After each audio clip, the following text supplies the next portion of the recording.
All right. Welcome to the lab, everybody.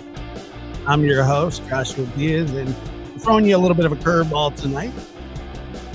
Got a couple friends here that are going to join me, and we're going to take some call-ins, some questions. And we have Chris Mcdonough of the interview room and the witness box, Dr. Gabby Petito of... Well, he's got a bunch of different things, but he's a forensic psychologist. He works for the Cold Case Foundation.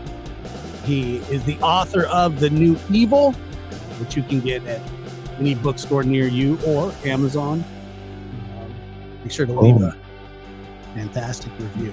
This is kind of a modified witness box. It kind of is, yeah. It's like, that's what I was going to say. It's like the lab via the witness box. Like we're kind of doing a live... Which isn't a terrible idea, by the way. But no, it's not. That's what we're here for. And how you guys doing? I'm doing great, and I'm digging that haircut you got going there. Yeah, thank you. Appreciate it. Is that a fade? What's it called? Yeah, it's called a bald fade to just whatever. I don't know. Because I used to have the man bun, right? Yeah, I was very aware of that. You were, yeah. And I grew out of the man bun just recently within the last year. Yeah. And then, you faded. Yeah, I went into a fade.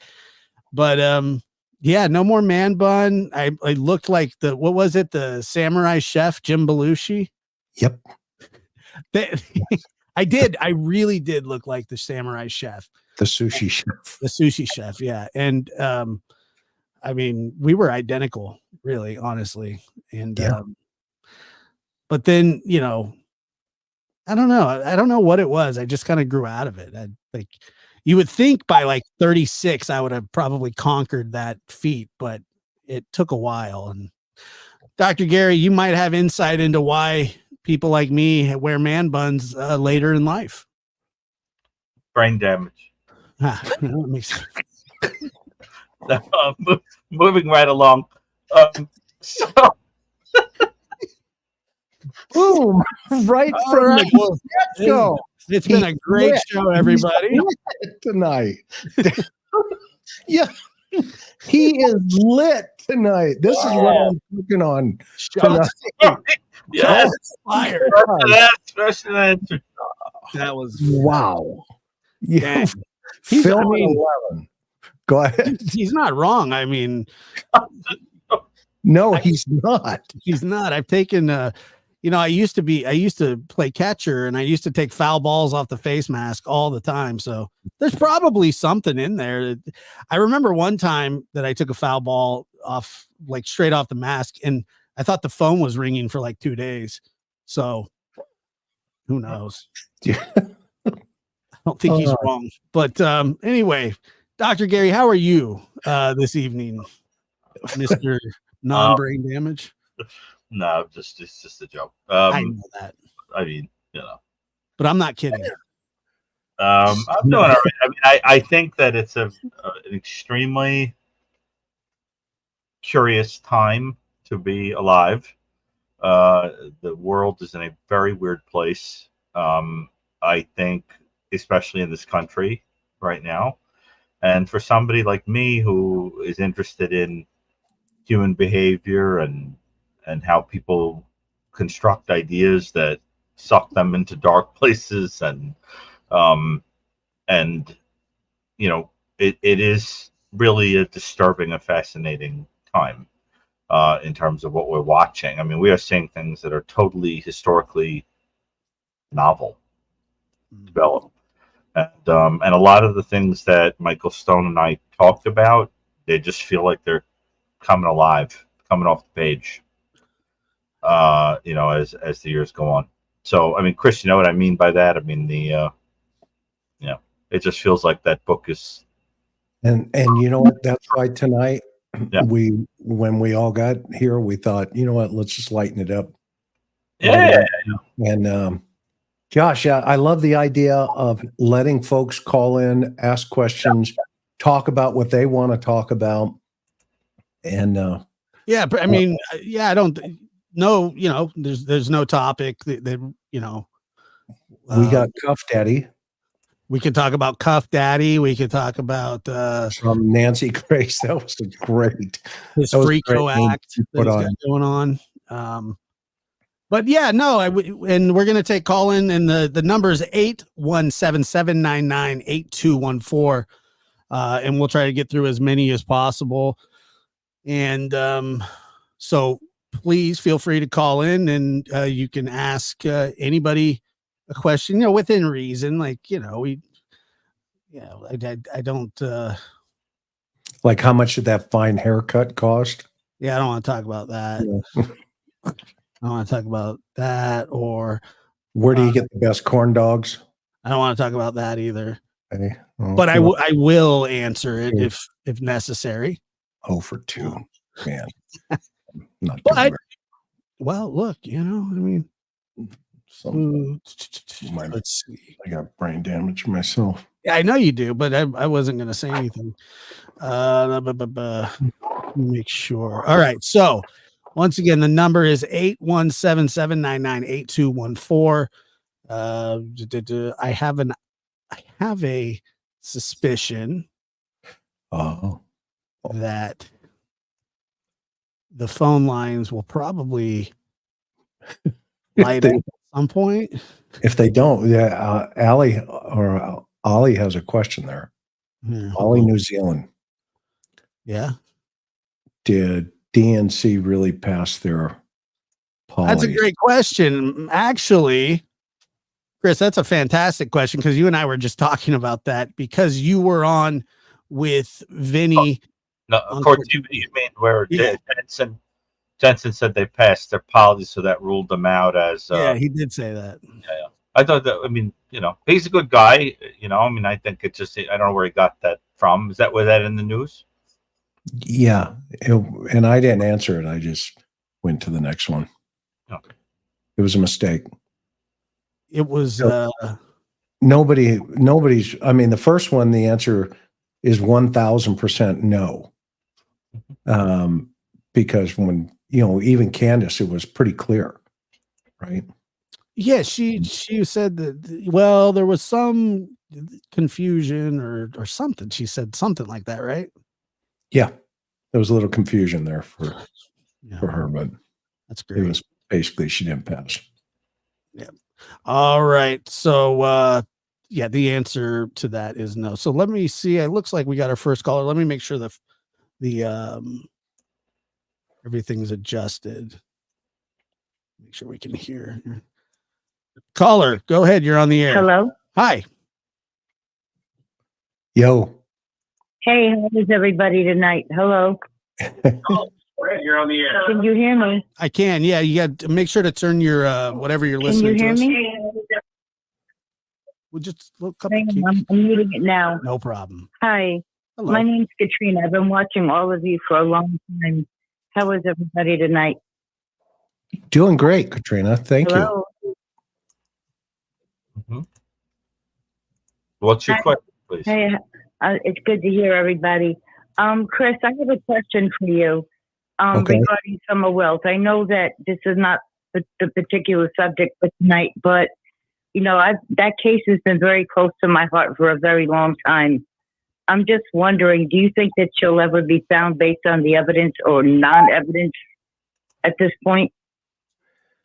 Great question. First, and I want to ask you a question too. What part of either Boston or New York are you from? I'm originally from New York, but I currently live in Pennsylvania. Okay, I can hear your accent. And so, do I think she'll be found? Yeah, I'm originally from. I was born in Manhattan, raised in Brooklyn. Well, I love it. So am I. Hi, Gary. Yeah, which Brooklyn are you from? Thank you. Where are you from in Brooklyn? What? Which part of Brooklyn? That's where I grew up also. Well, East New York. Oh, yeah, I know it well. East New York, Miller and Bradford, and Yeah, I also lived on the Lower East.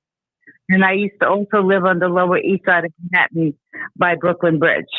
Oh, interesting. I know all those haunts very well.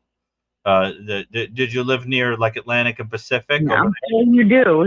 It's no. I know Brooklyn well, but I traveled mostly in Manhattan. I would just come home and go to sleep and leave. The area wasn't the greatest, so Yeah, you know, well, the rent was cheaper. So you do what you can.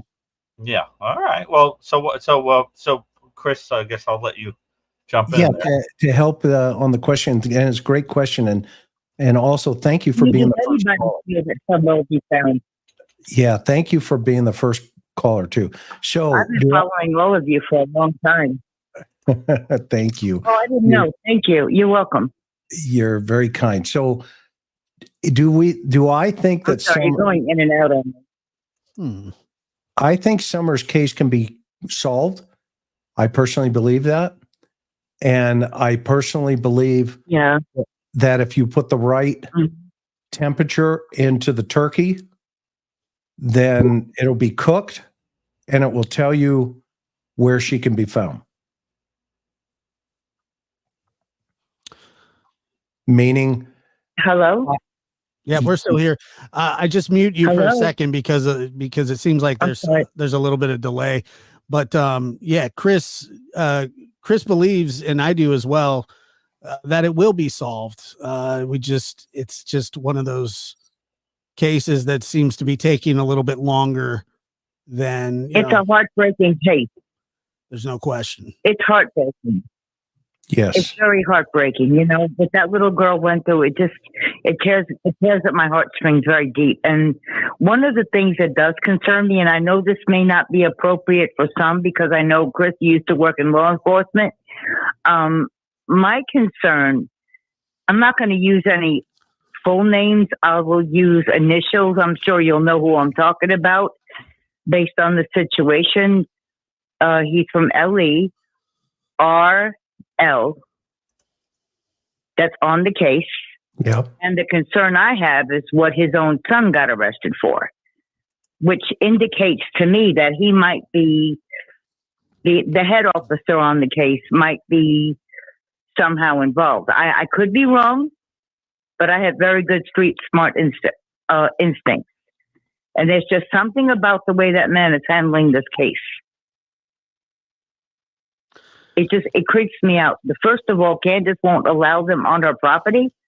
Excuse me, you get a warrant and you go down there and you start digging. You don't need her permission. You go get a warrant. A child is missing, possibly presumed deceased. That case has to be really beat off. Can't disagree with you. And a lot more could have been done on this. What? I'm sorry, you broke up. You know what I'm thinking, who I think is involved. I'm not even going to say it. I think that the family is somehow involved. I mean, Grandma disappears shortly afterwards. Don goes to jail. Candace is out there acting buck wild, and it's like the little girl never existed. Yeah, I mean, somebody has to care. I mean, it certainly does feel that way. I'm sorry. I said it certainly does feel that way, and it pisses me off because I grew up in an abused child. Yeah. Well, we are so sorry for. He's going. I can't hear him. It's so sorry just to hear you say that. I understand what she went through, which is why I'm so personally involved. Well, I survived. The difference between me and that little girl is I was strong enough. I was resilient. I survived. Who stood up for her?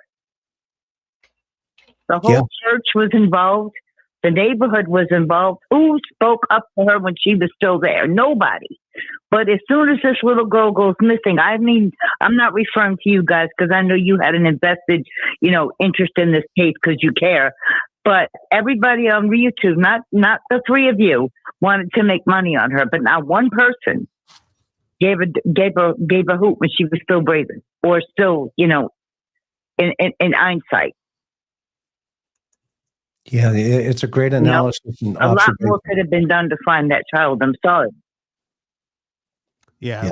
We absolutely agree. It's just the truth. I mean, children need to be protected. 1000%, Allie. Thank you so much. I don't know. Isn't there any other outside? Go ahead. All right. Well, I'll let you guys go. I'm sure you have other callers, but I just wanted to ask you if you thought that maybe there was any chance that they would reopen this and do more work on it than they're doing, just like they're doing on the Gilgo case. Something. And do more. Because of the delay, It seems like everyone just forgot about it. It breaks my heart. Yeah, we'll talk about it a little bit more. I'm gonna drop you now, but we really do appreciate your call. And I understand that your passion for this case. Like, you're more than welcome, and thank you for giving me a chance. No, not a problem. Take care. Aloha. Yeah, it's just heartbreaking, and I thought I would bring her back into the spotlight. You guys have a good night. Thank you. Thank you. Let me see here. Okay, and so I guess her question basically is, do you ever think it's going to be solved? And I do think it will be, but I know that a lot of these cases, and Gary, Dr. Gary, you know this as well. Some of them take years. It's not because people are criminal masterminds. It's sometimes there's just not enough evidence. But what I think you guys you're being very delicate. But I personally, look, it breaks my heart to say it, but I think I agree with you that there'll be a break in the case, but I think it's a long shot that the child will be found alive. Oh, I don't think she's alive. Right. Yeah, because I've said that for right. I think we would all agree from a professional perspective, it would be very rare for a child to be gone this long and then turn up alive. I've heard some theories of the case that are real stretches, that would make it possible for her to be, but it breaks my heart to think that the most likely probability is that the reason that she's not turning up is probably because she was eliminated by somebody with a need to do that for some reason. I intentionally used the word eliminated because of my own hypothesis of the case. Because, I didn't say killed by a predator for a reason, because the evidence simply doesn't point that way. Wouldn't you guys say?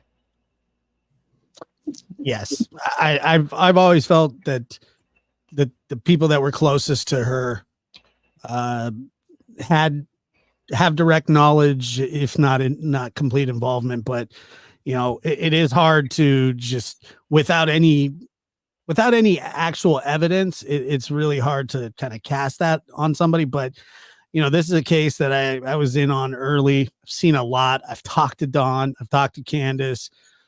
I've talked to people that are close to them, and it's just not a normal. It's just the way that it's been handled. It's just doesn't feel right. It never has. But let's keep moving here because we do have another call, which is surprising. And let's go 239. You're on the air. Hey, Josh. Hello, Chris. Hi, Dr. Gary. It is Love of Scorpio that you usually see in your chat. Oh, hello. Aloha.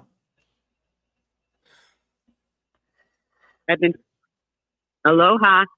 So I come to you from the great state of Florida, and I actually have two things. You guys could pick either one. The Trump almost eliminating, and him getting almost eliminating, or the guy with lots of lube, and how that's going to play out. I'll let Gary choose. Diddy has been, I grew up in New York. I choose the lube. Yeah, I grew up in New York, so, the Diddy has, right. One of my daughters actually went to one of his white parties out on the east end of Long Island, believe it or not. How scary is that, thinking how long this has actually been happening. So thoughts on how that might go, because we know he's not getting out on bail. Cassie, to me, is the hero in this case. She's one of many victims, not the only victim. And without her, I don't think this would be happening right now. Dr. Gary, what do you think about the Puff Daddy Sean Combs case? Where do you think that it's headed? I mean, you know, he was denied bail now twice. He appealed the very next day. Sounds like all the judges are kind of in agreement that he's too dangerous. Well, my guess is that they were concerned about flight risk. Wouldn't you say, Chris? That's the most, I mean, rather than danger, they probably were worried about him boarding a plane and getting out of Dodge, right? Wouldn't you think? Yep. Yeah. Yeah, they did think, they said that, but I also believe that some of the argument was that intimidating witnesses as well, because he had been accused of doing that. Personally, I think that they have the goods on him. I mean, the feds don't raid 2 homes on different coasts at the same time and just rip out all your electronics. I think that where this came from, to answer your question as well, is there were all these lawsuits being filed against Diddy, 10 of them, I believe, so far, if not more on the way. And so you get more and more and more of these, and they're looking at him going, you know, with that, then the Cassie video where he assaults her in the hallway, all these lawsuits kind of started matching up with what, you know, each one of them were saying. And they said, you know, it sounds like we have a criminal case here, not just a civil case. And that's kind of why it took so long, because I think it was almost close to 5 months ago that they raided his home. Then they had a grand jury. Today, people are saying, you know, that they're going to start cooperating with investigators and I think that they're going to bury him. I really do. And I don't think they're going to let him out. I think they're going to hold him over until trial. Yeah. Well, what's very interesting about this case and disturbing is that what it suggests is not only a person who, you know, was a control freak and you know, held a kind of cult-like influence over, you know, people and wanted to keep what could be used as blackmail video footage and so forth, but that really it was a kind of network, like a vast kind of network of people engaged in this sexual humiliation and abuse of male and female people that would sometimes be abused for days on end in these freak offs. Lord only knows what they were made to do. I mean, I wouldn't want to be on that jury, to be honest with you. Those of you who have copies of The New Evil know that in part 1 of that book that I do with Michael Stone, when I'm discussing the scale, I talk about people that are really closer to like cult leaders that like to kind of oversee a criminal operation. They sometimes aren't the one that directly hurts the people or directly, you know, runs the sex ring, you know, kind of a thing, but they hover above it. And those kind of people are profoundly narcissistic and have almost a sense of entitlement, where they think they're above the law because of their power or their money or whatever. You know, but they're sort of pulling the strings, you know, you know, I think what we're going to learn is that if he is guilty, you know, that he has this colossally arrogant, aberrant personality where it looks like this is about sex, you know, but it's really about the thrill of sort of having all of these people be puppets that he has power over. Wouldn't you say, Chris? It seems like a gigantic power trip. Yeah, I mean, he's nothing more than a pimp. That's what I was thinking, like a control. Yeah. Control. Years ago, I mean, real fast, I was a vice detective from 1984 to 86. And then from 86 to 89, I was a dog handler. And then in 90, I got into homicide. That was kind of my career path. But this guy, if you want to see who, and I love that terminology, cuff daddy. If you want to see who this guy is, what this guy's all about, to your comment about Cassie being a hero, this guy, you see him coming down the hallway in a towel, and he's brutal to her, and that's who he is. Yeah. That's his secret persona, right? And the fact that he turns back to her and kicks her while she's down, that tells you everything you need to know. Because we're going to see him now in a suit and all this other stuff. But what, in reality, who he is and what he is in that hallway. And that's how he treats women. That's how he probably treated his mother, even though that, that relationship appears to be some type of, functionality of some sort. But, I said the other day, he better put his seatbelt on and buckle up, because if they tie him to the other homicide in Las Vegas, he's going to be going for a ride. Yeah. And I believe that suspect has pointed his finger at Dwayne Davis. That he has pointed the finger directly at Diddy for, I guess, the assassination of in '96 of Tupac Shakur.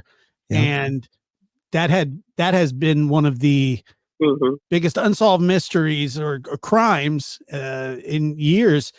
And a year and a half ago, you have a SWAT team roll up to his house. And the other gunman that they said they believe that he's deceased. And so this is the guy that they got that they're going to put on trial, but he's going to point the finger and I wouldn't be surprised if that was it wouldn't surprise me if that's the only body that they tie him to. He has a real, it's just. Did that answer your question about the oil man? He's violent. He's very violent. Yeah. Did that help you in your thought process about the oil man? It did, but I'm yes. Yeah, I believe me. I'm following right along with you, because everything you said is pretty much what I've been thinking. He's been a violent person pretty much since he's been in the game, because it's a gang for them. It's, they're doing rituals and they're doing all types of things to get these people in, and there's going to be bigger people, almost like the Island Man. This is bigger, in my opinion. This is going to go broader and wider, and it's just really scary. It took 30 years for this guy to actually get pinned into something. And it's going to affect his children. There's still questions about his ex-wife, Kim Porter, and how she actually really did pass away. So I think there's going to be a lot more than we really think. If the courts do the right thing, who knows?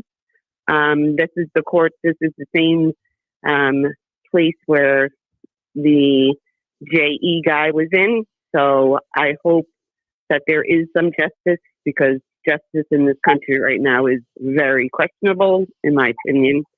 And hopefully, as far as what happened to Trump over the last few weeks, that will come to pass to see what's really going on there. But I was just really thinking about your interest in what kind of person was Diddy, Dr. Carey? Do you think, was that person always there?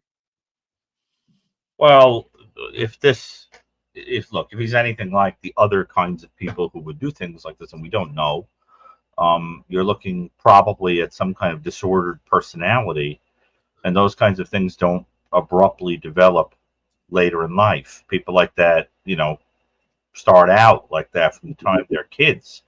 But then what's missing is the audacity and the opportunity to express it in an outrageous way. And I guess when you get rich and you become a public figure and you think you're above the law and so forth, it goes crazy. It goes haywire. And I just kind of, what I mean is it gets out of control. And I think Chris and Josh, you'd agree that this guy is really a lot more like a cult leader, like a sex cult leader, like an like one of those people who oversees an operation. Like a Keith Revere. You remember what was his name? Revere? Keith Revere? Keith Raniere. Yeah. What was the last name? It's eluding me. Raniere? Keith Raniere? The sex ring guy? I don't know. Yeah, Raniere. Keith Raniere. Yeah, that's it. And that kind of person, a narcissistic power freak, who's getting off on everybody being held. And there can be a organized crime like quality to people like that too, because if you talk, you can be hurt or eliminated in some way or publicly destroyed or all that. So you got to picture this kind of Professor Moriarty figure, Well, and they hit him with the RICO charge. I mean, there's going to be a lot of other people that are tied up in this. So, like you said, it's a cult, but really, what it is, it's a organized criminal enterprise. It's a mob. Yeah, right. And he was threatening to cut money off from people if they would, threatening to harm them. He had harmed some people. Diddy has had a reputation in the industry for a very long time as not a very nice person that people actually feared. Right. Big stars are very uncomfortable around him. There's a whole montage on YouTube of people, interactions that he has with other people, and they're terrified of him. They don't know how to respond to him. He's very aggressive. He's really in your face. He's got his arm around, people, pulls them in, that kind of guy. But anyway, I really do appreciate your call, and I hope you'll call in again. Thank you so much, Josh. All right. Thank you. Thank you. Thank you all so much. The only thing I would add to that, guys, is that in a cult, a person may, be seduced or lured or lied to or whatever, and then go along with the activities of the cult. But it may be also that this is closer to a situation where people were drugged and kind of unwittingly assaulted, so that you may have people that are operating in that way, but the victims were not lured in that traditional cult way, right, where you're told, come inside, we love you more than anybody else does, and then you bombard, you love bomb, and then you hurt people. This sounds a lot more like people just found themselves drugged and being filmed and blackmailed with it and everything else. Isn't that true?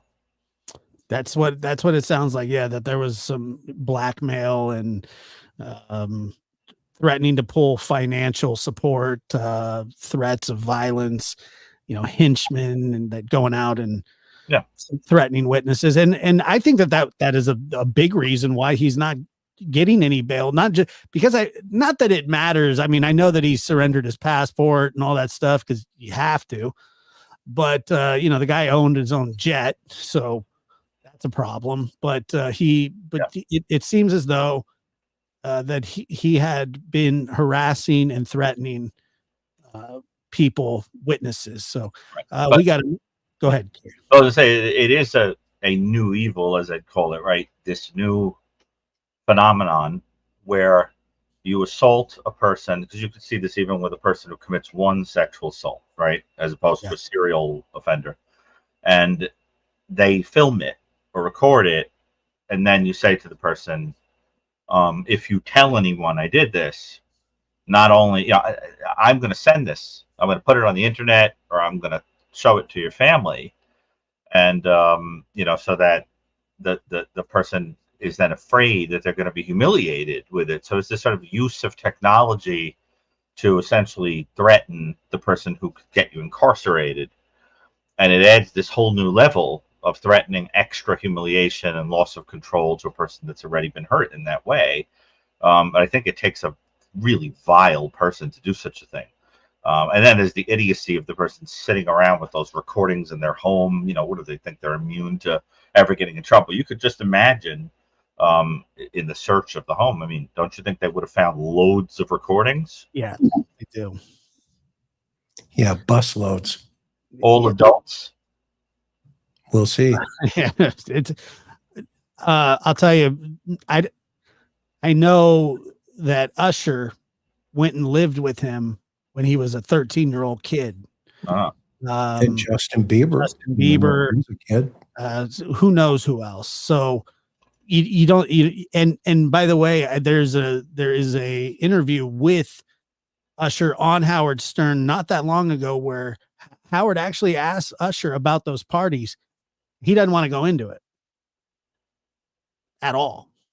Because he was like, you probably saw some things you shouldn't have at a certain age, and he's like, yeah, it's a very interesting exchange between those two. Let's go ahead and take the next call, and it is 484 Pennsylvania. Go ahead. Hello. Thank you for waiting. Hello. How are you, everybody? Big fan. Thank you. Oh, no problem. Thank you very much. Love all three of you. Dr. Brucato, read your book, The New Evil. I'm still lightly, I have to put it down once in a while, but I pick it back up, but I continue reading. I'm sorry for I hope we can transition from P. Diddy because he's obvious and basic. I don't know. No nightmares, just fascinating. But P. Diddy is basic to me and obvious.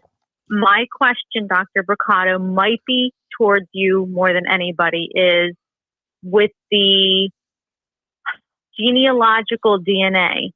I'm seeing all these cases, 20, 30, 40, 50 years old, being solved. And they seem to be one and done, where there was no history. They did a horrible crime and went into hiding or became pillars of the community. And then 30, 20, 40, 50 years later are found to be horrific killers and seem to be remorseful.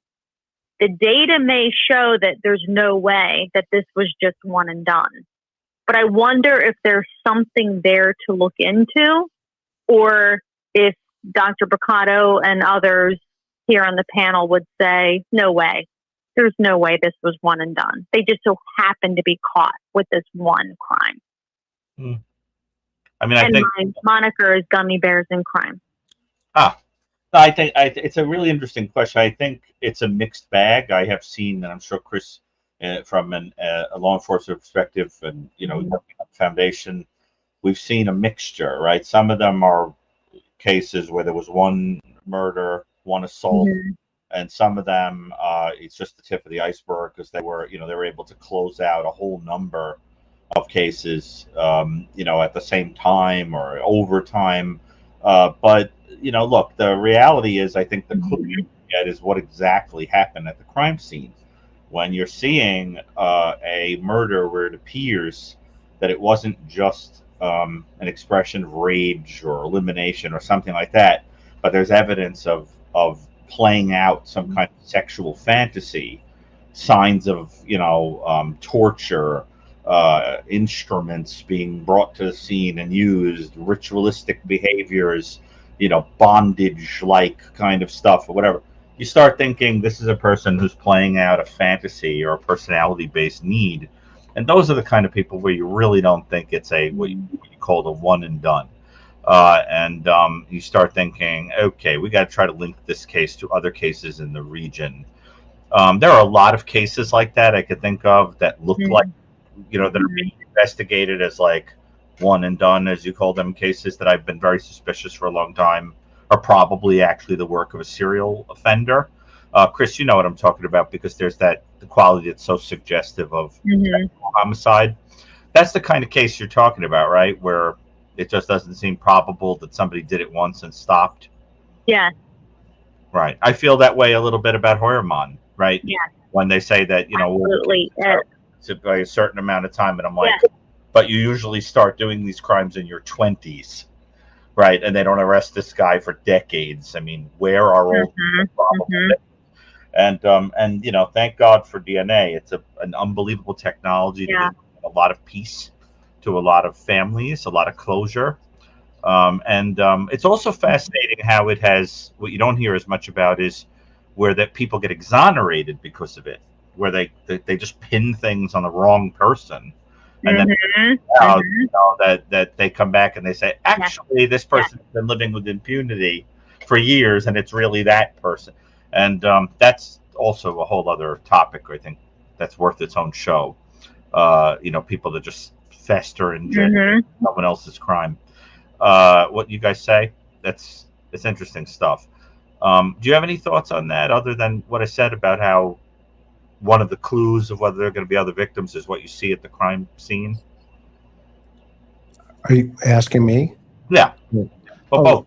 Yeah. No, I mean, to dovetail, what an excellent analysis, you know, that you brought to the table here on this call. Great question. I appreciate it. Great question. And, you know, some of the variances, obviously, that we're seeing with this genetic genealogy capability. And of course, you know, that field of science is constantly fluid and changing and getting better. It's not getting worse. It's getting better and better, right? And so some of those data variances, I think, that we look for in the Cold Case Foundation, there's a couple data points.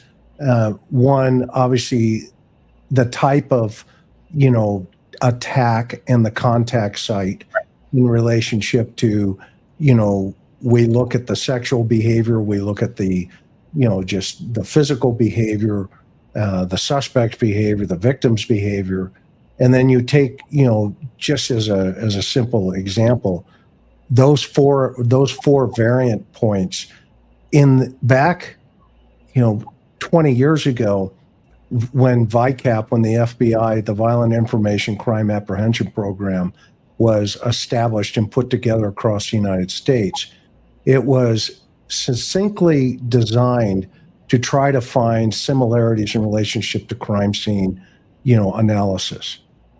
And so as homicide investigators, you would have to fill out these forms, you know, and then you'd send them into Quantico, and NCIC, if you had a hit, they would send you back this teletype that says, hey, you know, up in LA, they've got this one, San Bernardino has this one, yada, yada, and just as an example.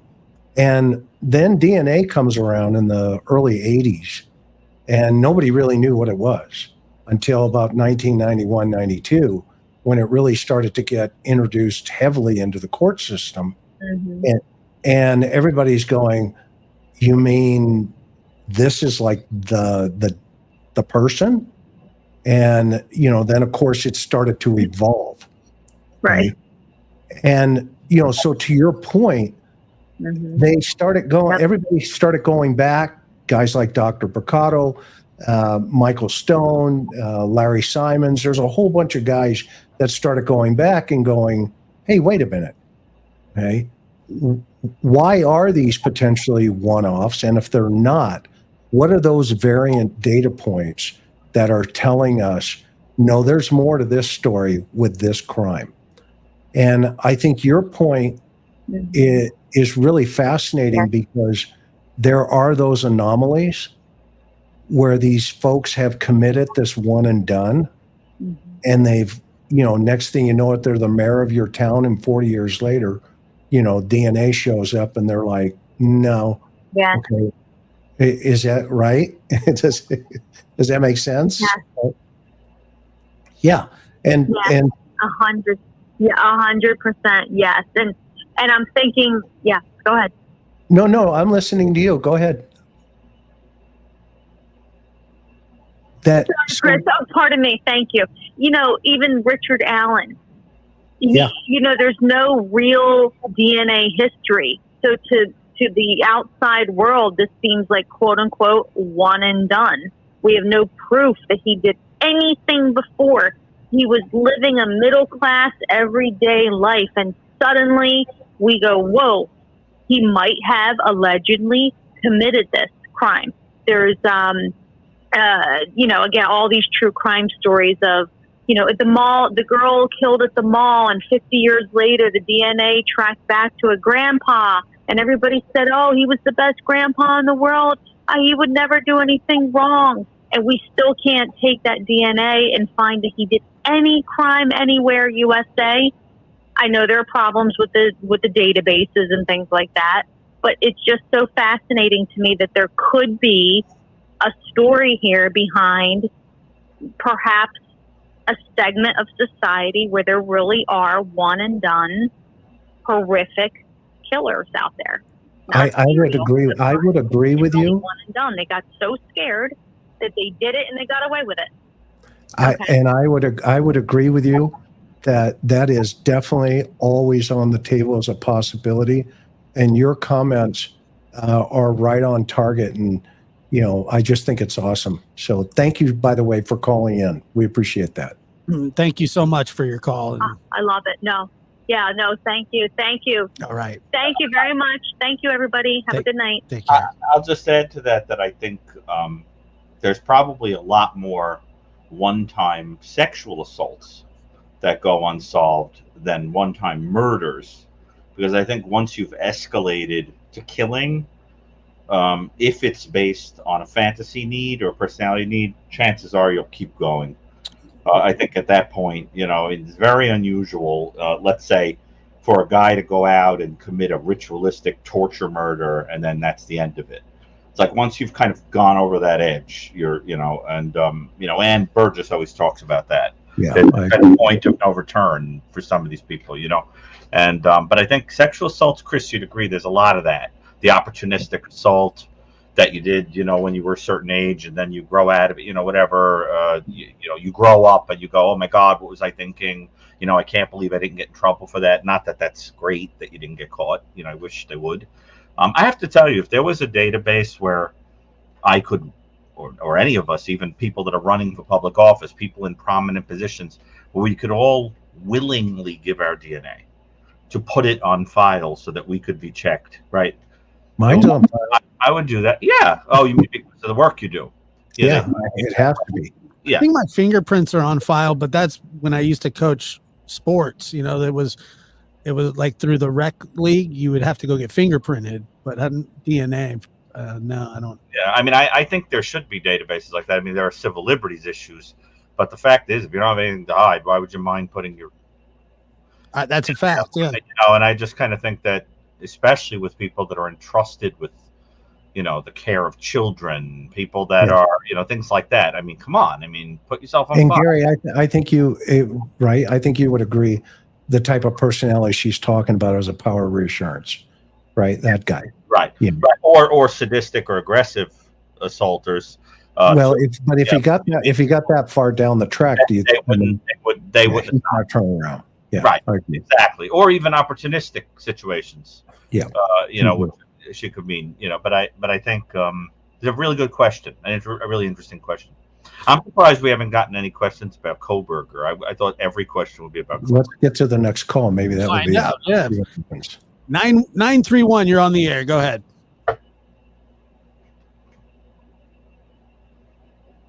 Hey, Josh. Hi, Chris. Hey, guys. I have a question concerning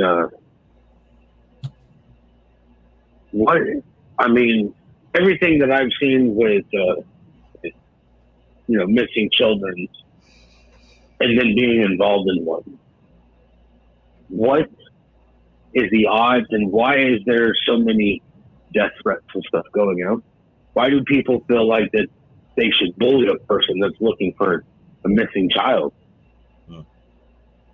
And where do you think these people get off thinking that that's going to actually stop the person?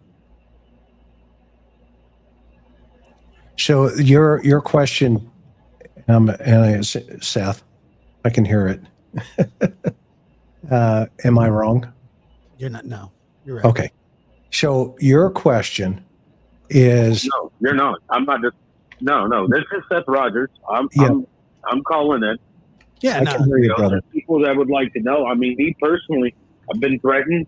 I've had death threats. You know, I've told people on the news, I'll be your Huckleberry. You want to threaten somebody? You can threaten me. Don't be threatening people that are helping trying to find my son.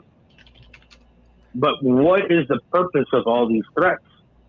There is no purpose. That it's going to work in their benefit? And has there been anything like this in the past?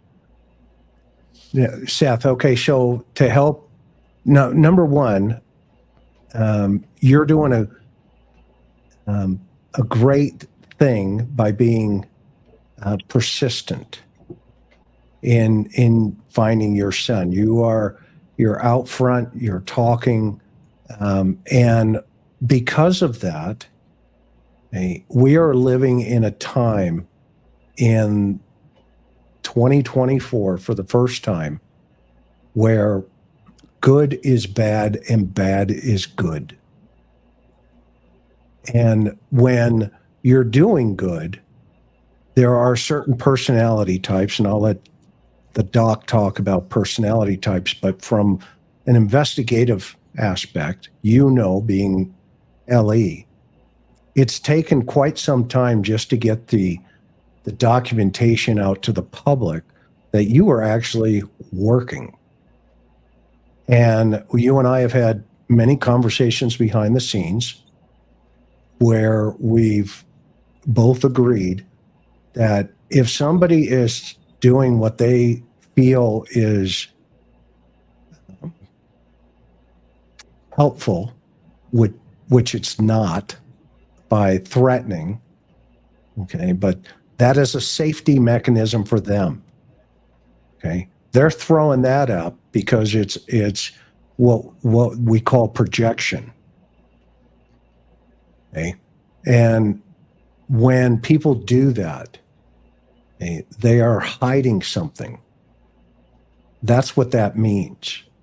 And so you have to take, unfortunately, you've been placed into a position where you've got to wear that jacket for your son, for Sebastian. And you have to take those rounds coming down range. And that means at some point, okay, when this is resolved, everybody's going to look back and they're going to say, who was firing those rounds downrange? And you're going to be able to be in that position to say, I felt them. Okay? And that is not a club anybody wants to be in, ever. But when children go missing or vanish out of houses like this, there is a lot of anger that's thrown out. And unfortunately, if you respond to that anger, it gets worse. And that's my counsel to you as a friend is you've got to maintain, the course, continue to maintain the course, stay strong, keep the faith. And I know you have. I know. No, I think a lot of people misunderstand you, and you've heard me on even Court TV tell the public, look, the sheriff's department's got to step up and clear this, get him out of the circle so he can move on, so the public can move on. And the fact that your time cards now are out there in the public, I mean, that should have never happened. That was a law enforcement responsibility to resolve it. Okay. And, I don't have the answer to why that wasn't sooner, but did we not talk about this 3 or 4 months ago?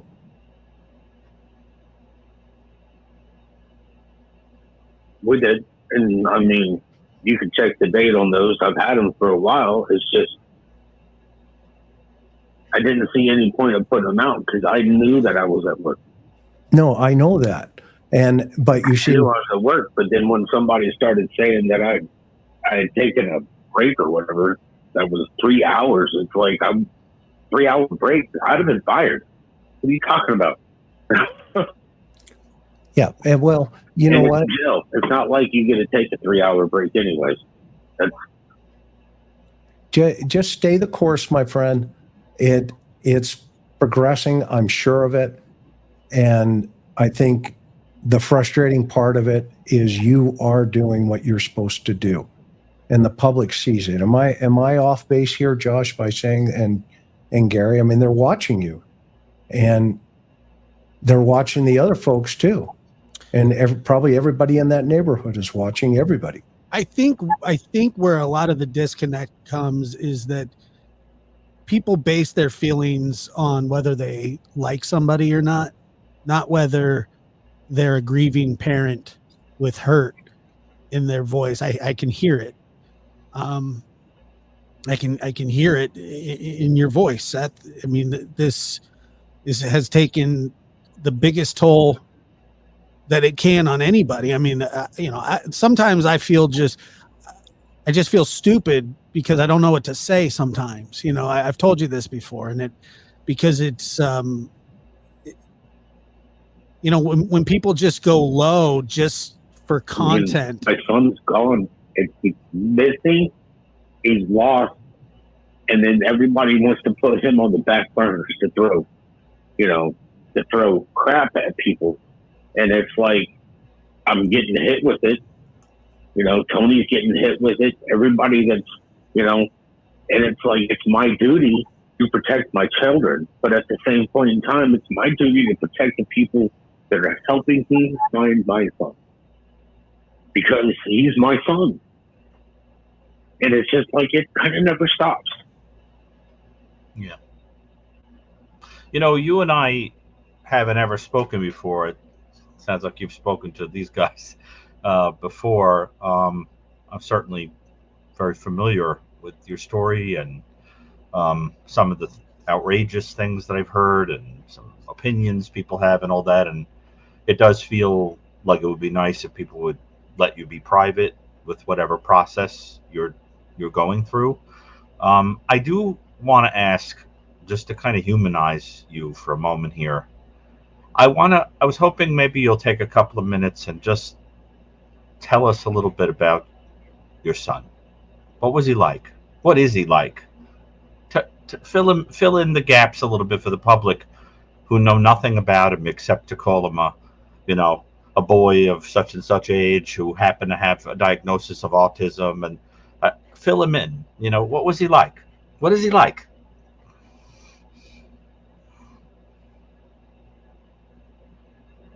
If you could ever have somebody that was happy all the time, my son was not happy all the time. He always had a smile on his face. He was always willing to listen, and he was always intrigued to learn something new.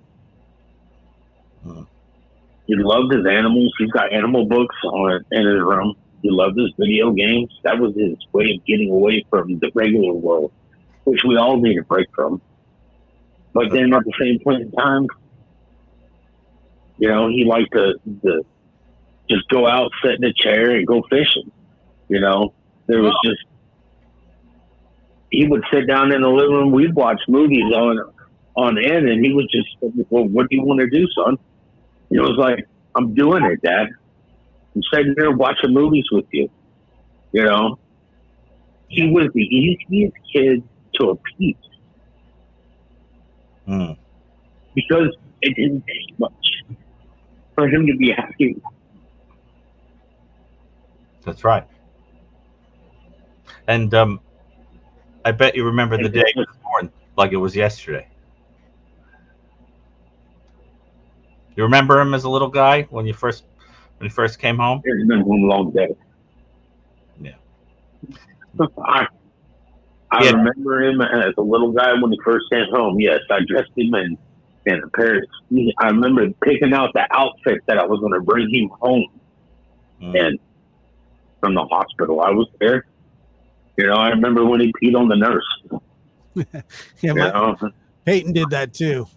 Came out, peed on the nurse, and then gave this half smirk.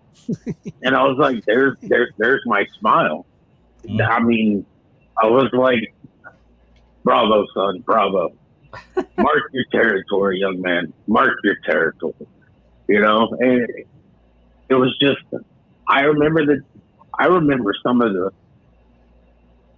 he got up, and before I could get in there, he had used the bathroom, and he was still in the crib, and I got up, I walked in, coffee was still being made.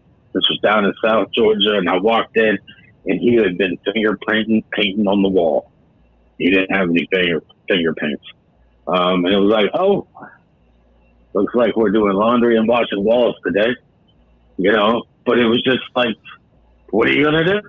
He's a kid. He's a little baby. He doesn't know any better, but it's time to get you into the bathtub. We got to get you cleaned up, and we got to start washing walls and doing laundry. But I mean, yeah. And over the years, to me, before this happened, these were all things that it would be like, these would be blackmail for your child later on when they're like, well, let me tell you, you're talking to his girlfriend or his fiance type stuff. I've got some stories about him. Here, let me tell you, and just picturing him going, Dad, please don't. Yeah. Because they would be embarrassing to him, but to me, there was just, these were the things that happened, that part of life. Yeah. When he was growing up, when he was growing up, and you were looking at him, as the years went on, was he the kind of kid that was very trusting, even of people that maybe were a little dangerous or sketchy, or did he have a kind of a good common sense on him? Did he feel out, I better stay away from that creepy person, or he didn't have a good common sense, but no, he didn't have a good common sense type thing, but at the same point in time, he was naive. I mean, he's a young kid, So he was a very trusting kid. Yeah. Yeah. Seth, can I would say that more likely he got that majority from me. And Dr. Gary, I mean, Seth, can I have a story that I've shared before that I feel I want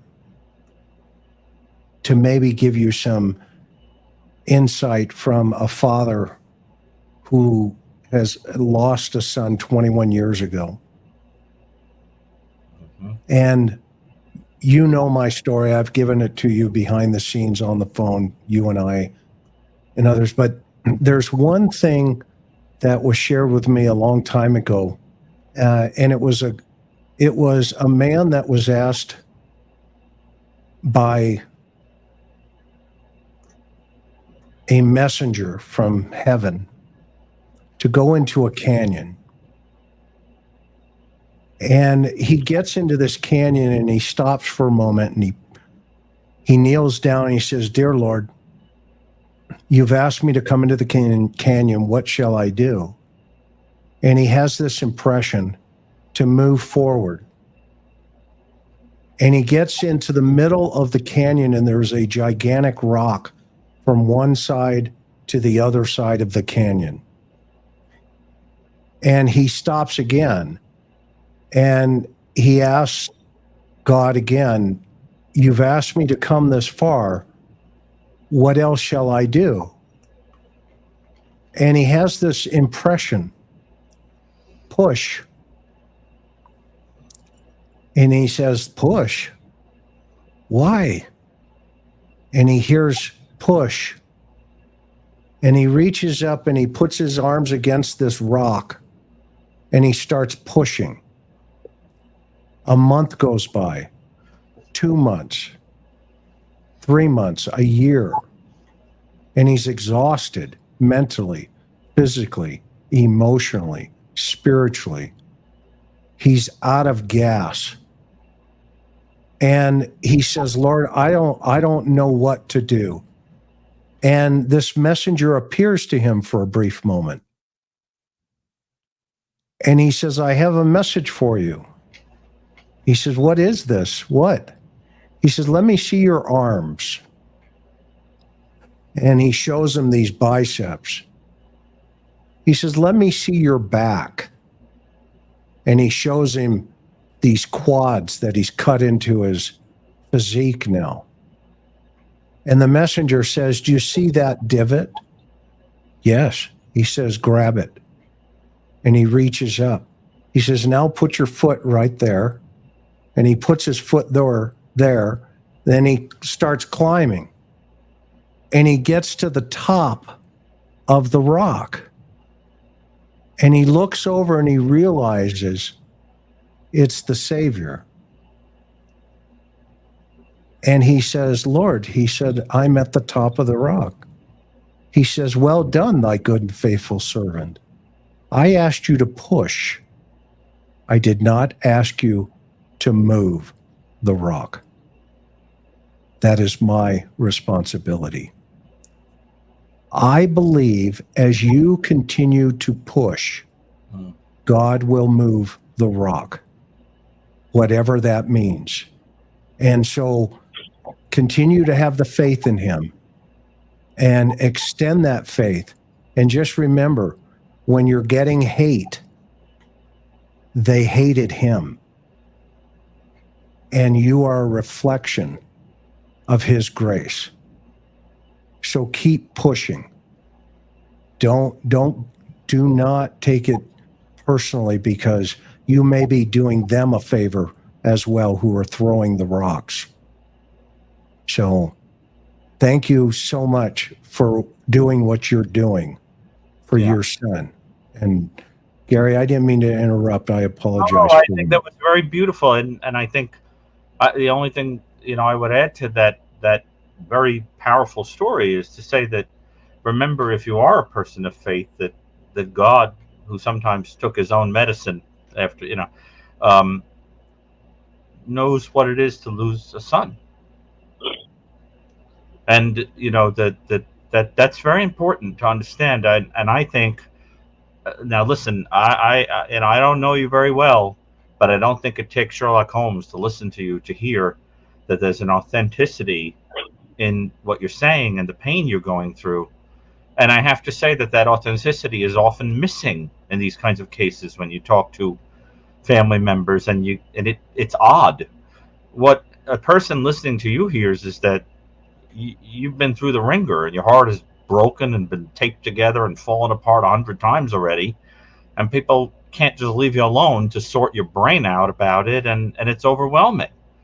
And I just want you to understand that. I mean, I can hear it in your voice that there's a lot of pain there. And Chris, I think it was very brave and beautiful and vulnerable that he opens up about that experience. We've all been through loss, and by loss I mean the whole spectrum of not knowing where somebody is, all the way to losing them.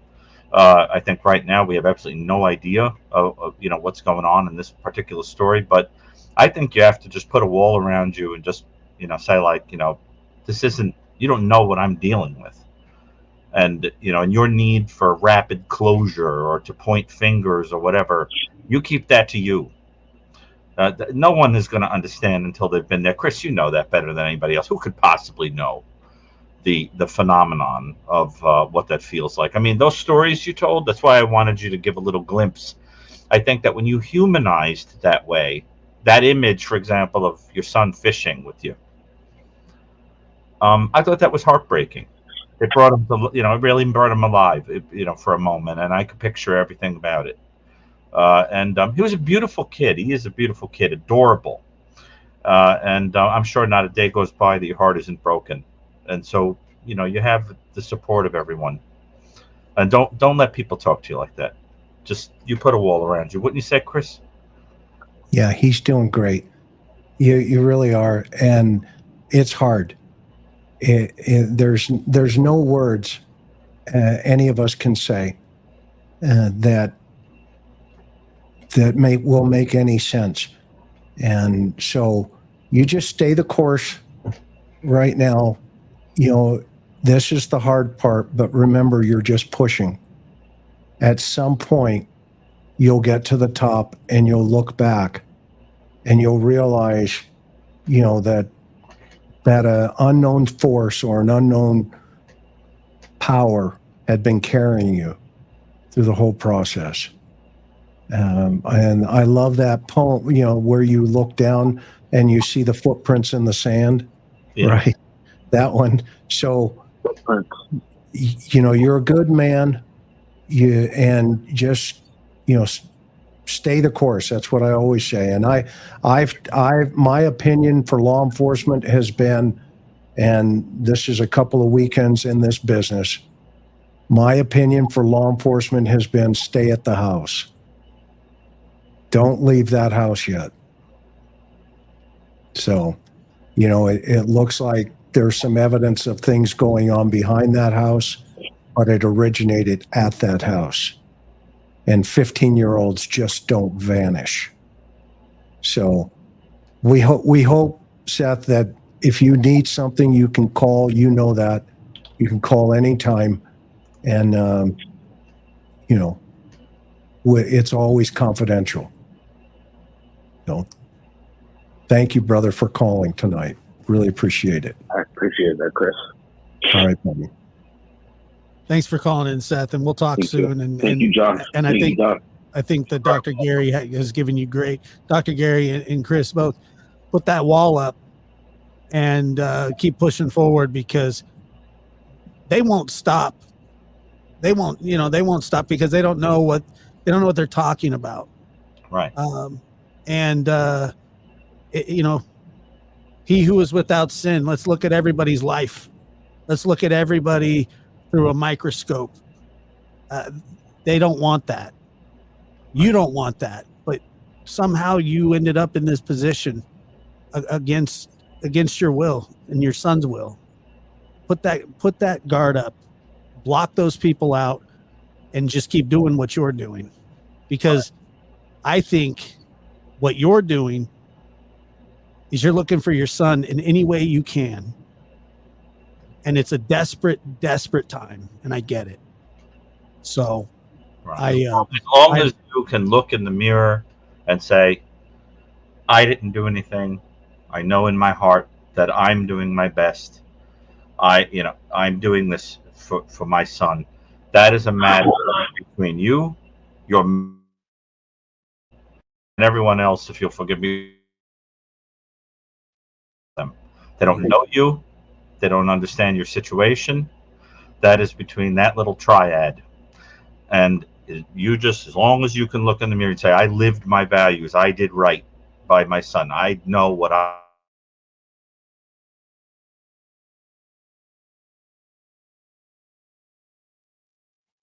He just locked up. So, what you guys say?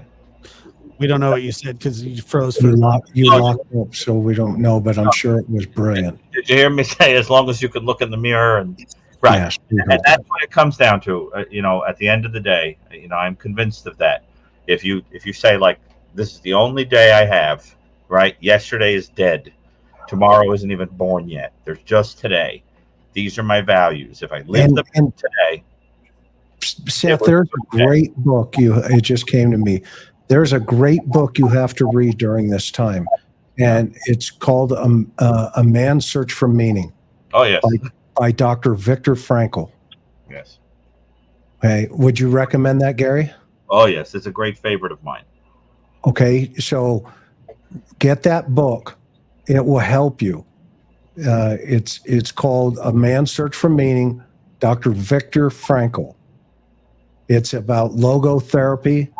And Doc Gary can go on for a month on this thing, but trust me, it will help you in this dark time right now, and it will give you, it'll give you some real strength, I believe.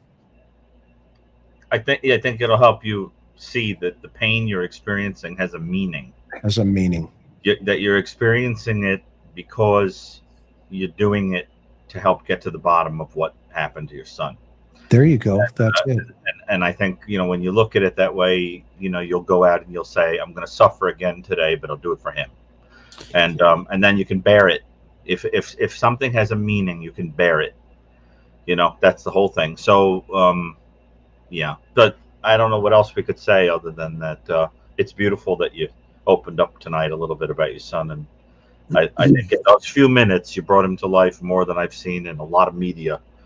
You made him a person, so that was beautiful. Yeah. All right. All right. And Seth, thanks a lot, man. We'll talk to you soon. Thank you for calling in, man. And so right here up on the screen is what you're talking about. Everything can be taken from a man. One thing, the last of the human freedoms to choose one's attitude in any given set of circumstances, to choose one's own way, is a beautiful quote. Chris, you actually recommended this book to me quite some time ago, and it's a fantastic book. Let's go ahead and we got people waiting on the line. We'll take some more calls, but thank you again, Seth, for calling in. Appreciate it. Let's see. We got 765. Thank you for waiting. I know it's a long wait, but thank you.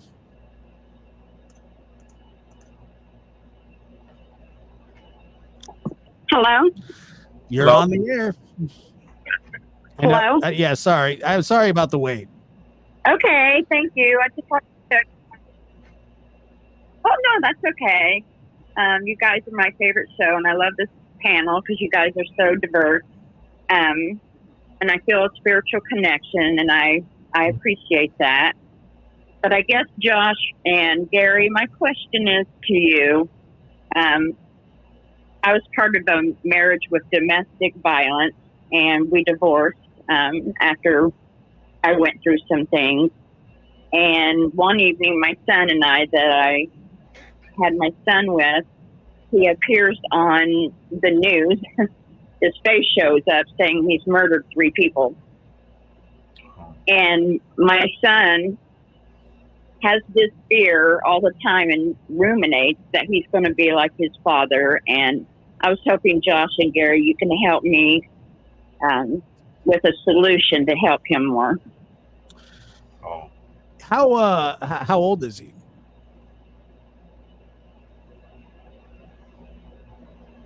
He is now 30, and he was 20 when he found out his dad murdered people. Domestic violence came when he was 2, so he grew up not knowing anything about his father.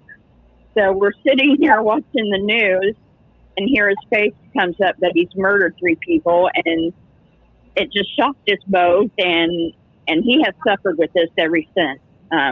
Really had a hard time. I even find him in a fetal position sometimes, and it's just heartbreaking.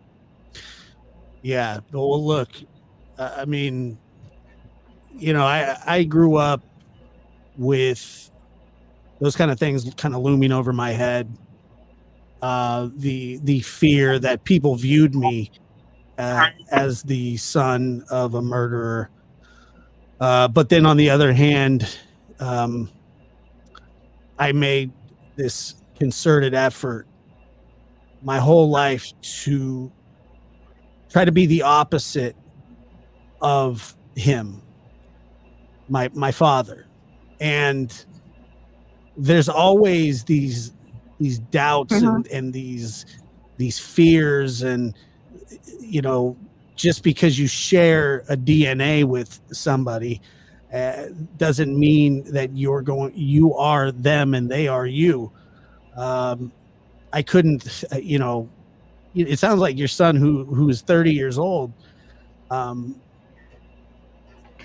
is just going to struggle. There's really no fix when it comes to that, but he's got to know that he's not responsible for his father's actions, and that he's not his father. He's his own person. And as hard as that is to realize, it's something that I've been trying to separate myself from. And here's the thing, you can't. It's just part of your story. That doesn't mean that it defines you. That doesn't mean that it should take over your life. That doesn't mean that your son, because of is responsible for the sins of his father. Trust me, nobody has felt more responsible for the sins of their father than I have. I feel it every day. My father tried to murder. He not only did he murder my mother, he tried to murder my aunt who lived. And I have tremendous guilt because of that. And I know that it's ridiculous to feel that way, but I can't help it. And that, unfortunately, is my cross to bear. The good news is that he is aware that he doesn't want to be like that.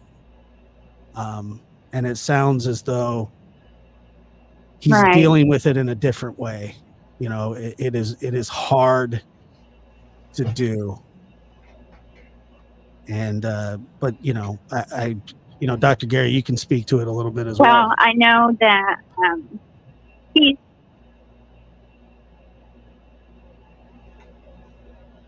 has spoken that he feels like God has called him to preach his word, and so he's not being able to get out like he'd like to. And I think it's because of this he's really stumbling. And like I said, as a mother, you hate to see him like this, and you get to a point as a mother, you love him so much, you don't know what to do to help him. And I didn't know if he needs counseling, some kind of special counseling or something he should be doing.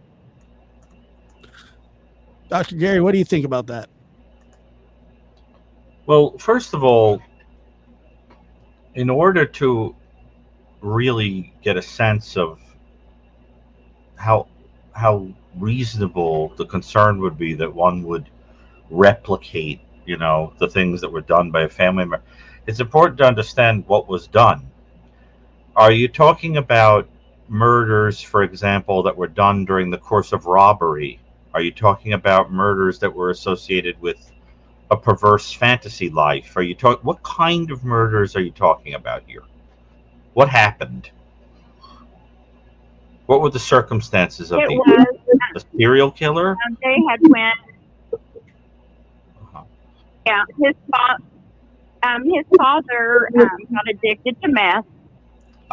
Went to a home to buy drugs and ended up killing the 3 people that was supplying him with it, and took the money and goods and everything. And it took a little while, but they finally caught him.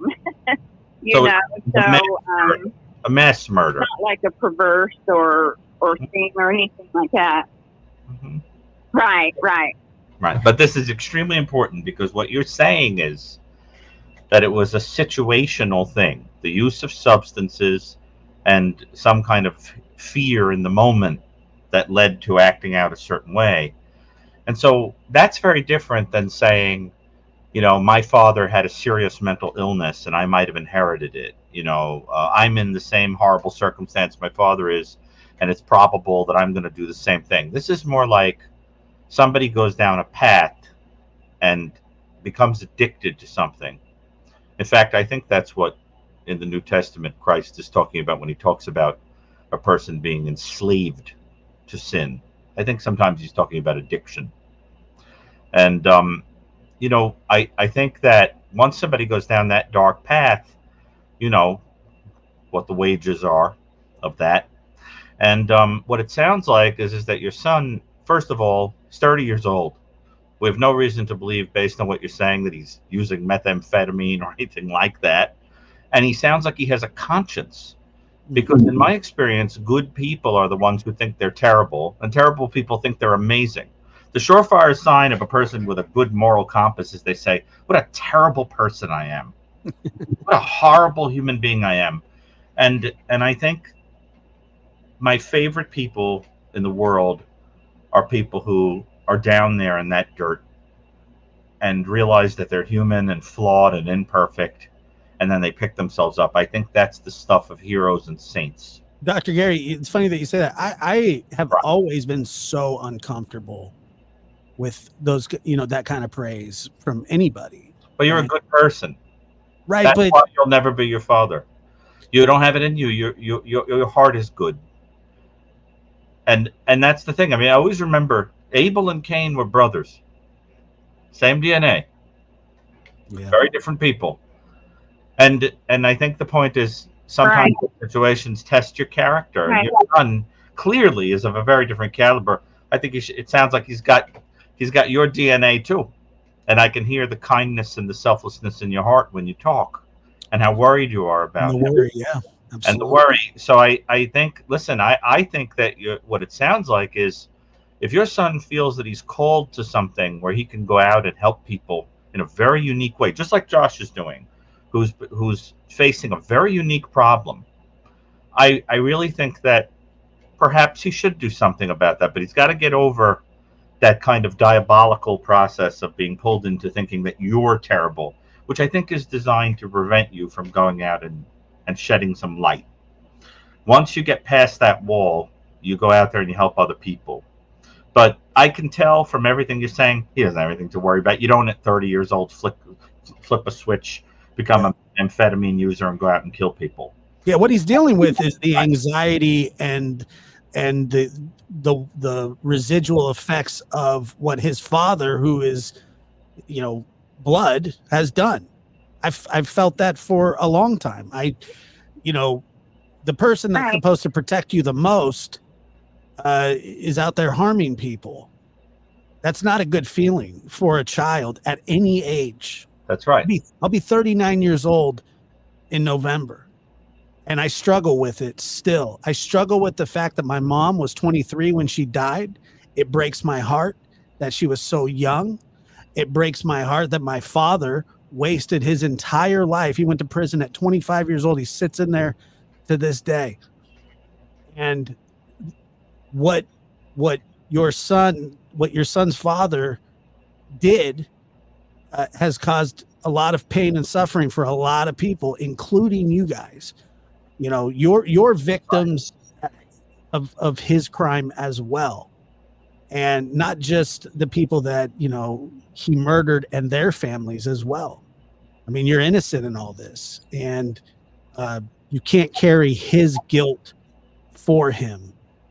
And it sounds like that's what he's trying to do, and it just doesn't work. It turns you into something that you're not, But sometimes I think of the analogy of right. I think one of his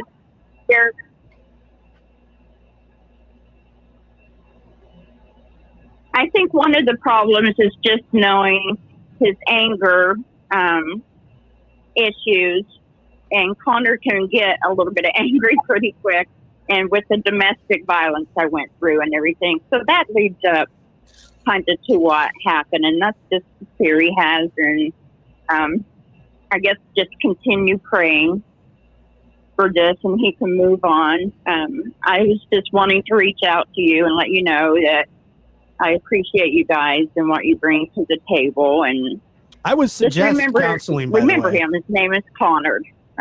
Maybe I shouldn't say that. No, that's okay. Okay. But I do. I think he should talk to somebody. I think he should talk to a professional. I have been in counseling since I was probably about 3 years old, and I'd done major stretches of it. Took some time off, went back, took some time off, and matter of fact, I'm thinking about going back again, and I'm going to, because it never stops. It doesn't go away, and you have to work at it. And if you don't work at it, that's when it consumes your life. Everybody should be in therapy. I think so. Everyone. It's like, right. Why wouldn't a person benefit from that? It's a beautiful thing, and it's a beautiful thing to need someone and lean on someone. That's what it is to be human. These people are our species, and that. Let's remember that. And some people, I was going to say that it's like, imagine a golf ball that's just teetering on the edge of going into the hole, you just got to give it the tiniest little punt and it'll fall in there. That's how some people are with regard to their calling. They need someone just to give them that little bing, and then they'll go out and do some really good stuff. The only thing that seems to be holding your son back is fear of his destiny, and the idea that he's afraid that he has a genetic destiny. And that's something that he'll sort out. But I can tell you, even just based on a little bit of information we have. Oh my God, bingo, you got it. Yeah. That's what it is. Is that it's the fear that's but listen, he's got you. He's got you. You push him, and I think it'll. He could go out there and do some real good. Yeah. Look at Chris and look at Josh. They take their pain and they turn it into help. Thank you, guys. Oh, well, thank you. And thank you. I mean, what like Chris said, that was a very brave and wonderful call, because everybody's dealing with something. You just never know. And I agree with Dr. Gary. It sounds like your son has self-awareness, and that he's striving to not be that way, and he's succeeding at it as well. Now, the fetal position thing, I mean, it happens. It just does. There's nothing wrong with crying and those kinds of things. So I do believe that he's on the right track. So thank you so much for your call, and I hope you call in again, and I hope this helps some. Yeah. Hey, listen, the symbolism of being in a fetal position is... Oh, it did. Thank you. You're waiting to be born. And he's got a whole new life that's about to be born once he kind of gets himself together and goes out there and takes control of his life, right, and directs it like a beam in the direction of goodness. And what a beautiful thing to be the kind of mother that calls up and says, as a little passing point, that they experienced domestic violence, and then proceeds to make the whole phone call about their worry about their son. With a person with an exceptional nature like that in your life, I think that cancels out the person of an awful nature pretty powerfully. Nothing like a good mother. That's right. That's right. Thank you so much for your call. Well, you guys have made goosebumps. Thank you for calling. Thank you so much, you guys. You have a blessed evening. You too. You're so welcome. What a beautiful thing this is turning out to be. It's a great idea. I love it. I really feel like we're touching some souls here with this, and that's beautiful. I love it. We should do this more often. Yeah, we should. And you know what? We got a couple more calls we'll get through, and then I got some questions that I have starred as well. Okay. So let's see. 862, you're on the air. Go ahead. Hi guys, how are you? Very good. Thank you for waiting. I appreciate it. Hi, can you hear me? I can. Yes. Okay. Thank you guys for doing this. I hope you do it again. We will. So my question is, first of all, I want to say to Seth that there's so many people behind him. And I look every day for Sebastian, his story on YouTube. I was also wondering about if you guys have watched the Jen Soto interviews, and maybe this is more to Gary. How often do you come across, especially a mother, that, in my opinion, just seems not to care?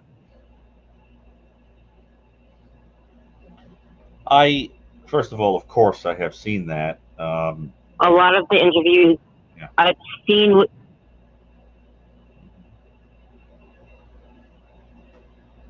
Are you guys getting only a little part of the call, or is that just me? I'm getting some of them. Some calls have a little bit more delay than others. So when a question is asked, I would just wait a couple seconds. Yeah. Okay. Well, I think we got the gist of the question. Absolutely. Okay. Oh, there you are. I'm glad you're still there. What I would say is, first of all, Chris, in your professional work and in my professional work, we have certainly seen every manner of parent, right? We've certainly seen callous parents, parents that are cruel, parents that are torturing children, parents that adore their children and would die for them. We've seen it all. What I would say is, I think that and we've talked about this Right. on the show, The Interview Room, I think that we have to take an agnostic attitude until that is kind of adjudicated, because we have also seen parents who have reactions that make no sense, Mhm. completely traumatized, or they're intellectually, not very bright, or they were being abused or whatever. We don't know Right. the story. I only know that Stefan Stearns, I think, is one of the most Right. disquietingly awful offenders that we have talked about. Now, look, let his case, work its way through the judicial system. But if he is indeed the person that he, is accused of being, Chris and I will tell you that that story is not going to end with what happened to that little girl. Those kinds of people have long histories Right. of having done these kinds of things. And what you learn is that Mhm. everyone in their path, everyone in their wake, is a kind of a victim that they're taking advantage of and manipulating and luring and fooling and lying to and love bombing and everything else. And I just kind of think that kind of personality is like a kind of a colossus of darkness. And I would say let the story of what happened in that family sort itself out. But I think that just that guy, Chris, I think you'd agree. We know that character. If he is, the films of the child, the whole thing, and I just think, let's let that case roll. Oh, yeah. Illegal, but I think though it is a good opportunity to kind of say to people out there, if you think that you are being abused, if you are being manipulated by somebody who is making you do things that kind of feel like you're compromising yourself, or that don't make sense, if somebody loves you, that they would make you do that thing, or you're afraid or whatever, just remember that there is law enforcement out there. There are grown-ups you can trust if you're a child. There are agencies for people who are being battered or manipulated or so forth. You have got to get to someone who can help you. And I would be very surprised, based on the statistics, if we did not have at least one person in this audience who firsthand knows that kind of abuse. And listen, I'm not asking anybody to do a show of hands, but let me tell you, they're out there. They are in this audience. The statistics on violence towards women and young females are outrageous. Yes, outrageous. What are your thoughts on that? I know both men. Yeah. I know both men and women who were abused as children. So it's a shame that it's so common. Oh God, yes. Thoroughly. Yeah, God, yes. Listen, the Dr. Salter, Anna Salter, the great authority on these kinds of offenders, who is a member of the Cold Case Foundation with us, a wonderful author of the book Predators. She talked about a case once of a predator who had 1,250 victims. Just think about that. Think about the darkness introduced into the world by a person like that. Think about if it turns out that the choice of going to work in Disney World, was a means of getting to put your hands on kids. Yeah. Think about the kind of person who would need to revisit film footage of a child doing those things. Just think about it. What you would do with those things in private, and the way that you would reminisce, the way that you or I or Chris or Josh would, about something like the birth of a child or a marriage or a special day in our life. Think about that kind of soul. And that's what you're dealing with. And I just think when we talk about that case, we don't know how far that darkness extended and how that child's mother was involved, but that story will come out. She may have been somebody complicit. She may have been abused. She may have been, we have no clue. And I just think, let that story roll. What do you think, Chris? I think that I think that Jen Soto, the interviews that have come out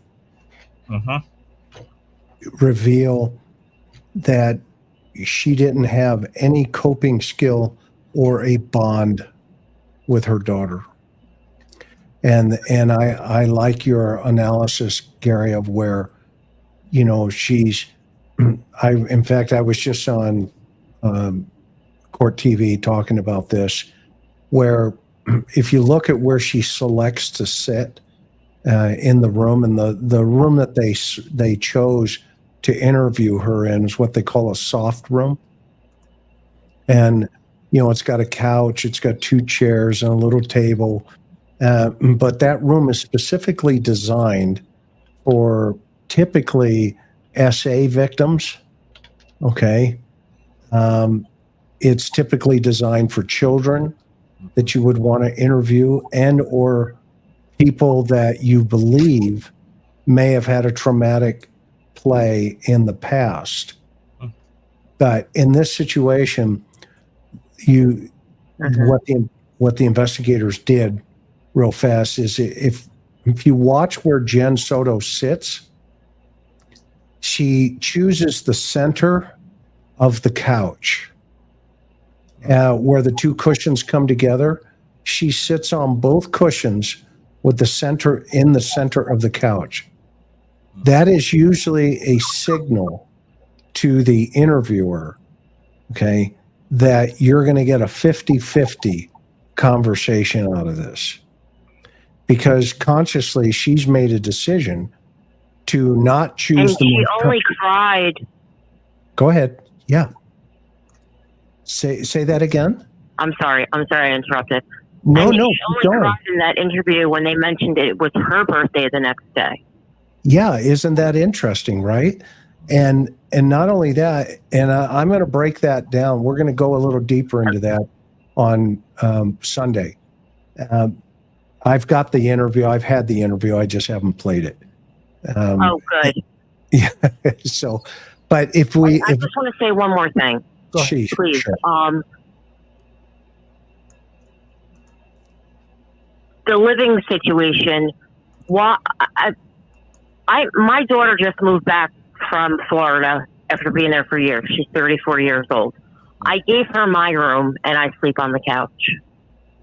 That little girl was 12 years old. Why didn't her mother give her her room and the mom sleep on the couch? It's just mind-boggling as a parent.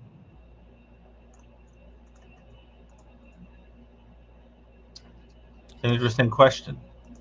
Yeah, it's a great question, and that is obviously attachment issues. That, you know, the bonding issue with the child like Dr. Gary talks about, there's going to be a lot more coming out on this thing, and you know, we're going to have to put our seatbelts on. I think right now the authorities they may have a 50-50 problem here, because if they book her, you know, as an accessory after the fact, they lose a witness. If they make a deal with her behind the doors, that may be happening. We just don't know that right now. They may gain a witness, but, you know, putting her in jail at this juncture, juries don't like when other prisoners come out in the orange jumpsuit and sit there and say, yeah, that guy did it. And that also puts them in a secondary position for the defense, where the defense can turn around and say, yeah, she knew about it and she helped. Okay. So I think what they're doing is they're trying to cross the T's and dot the I's. Yeah. And eliminate, you know, the thought process of, is she involved? What do you think about that thought? Caller.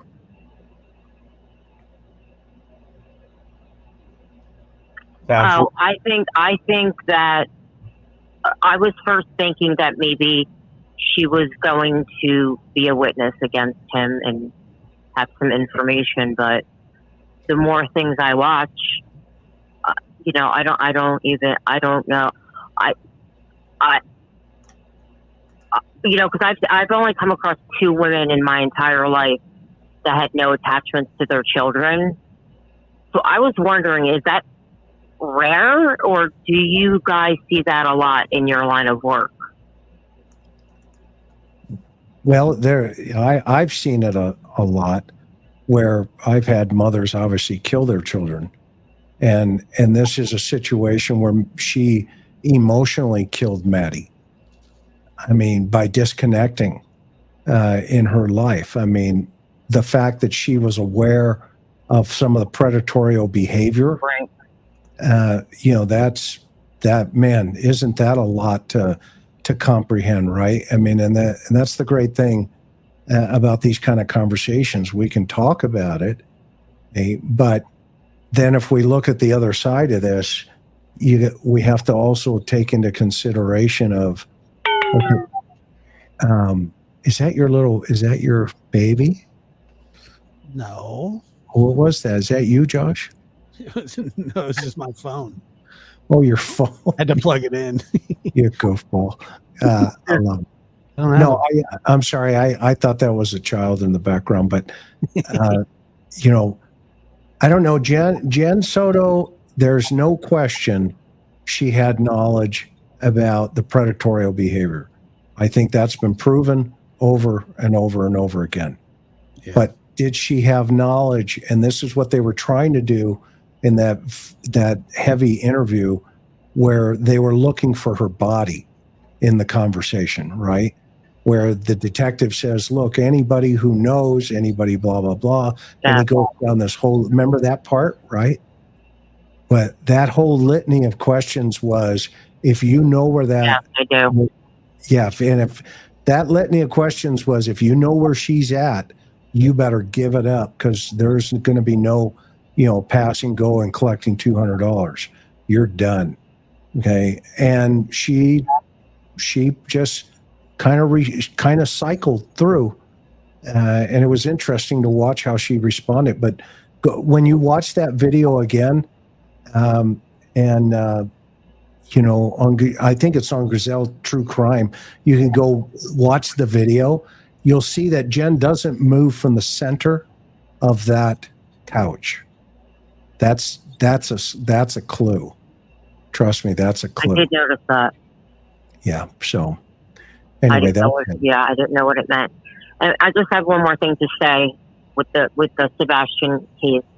I had my TV on pause, and it was during a one of the Chris and Katie's interviews. I forget which one it was. It was the one where it looked like she was swollen. Her face was swollen. I had it on pause. I'm talking to my boyfriend and my sister. They don't know what's going on. And I explain to them, this is the mom, this is the stepdad. Her 15-year-old son went missing, allegedly, in the middle of the night in February with no shoes on. The stepdad right there was supposedly at work. I said, just look at their faces, because the TV was paused. I just said, what do you two think? Like, by just looking at this paused picture of them.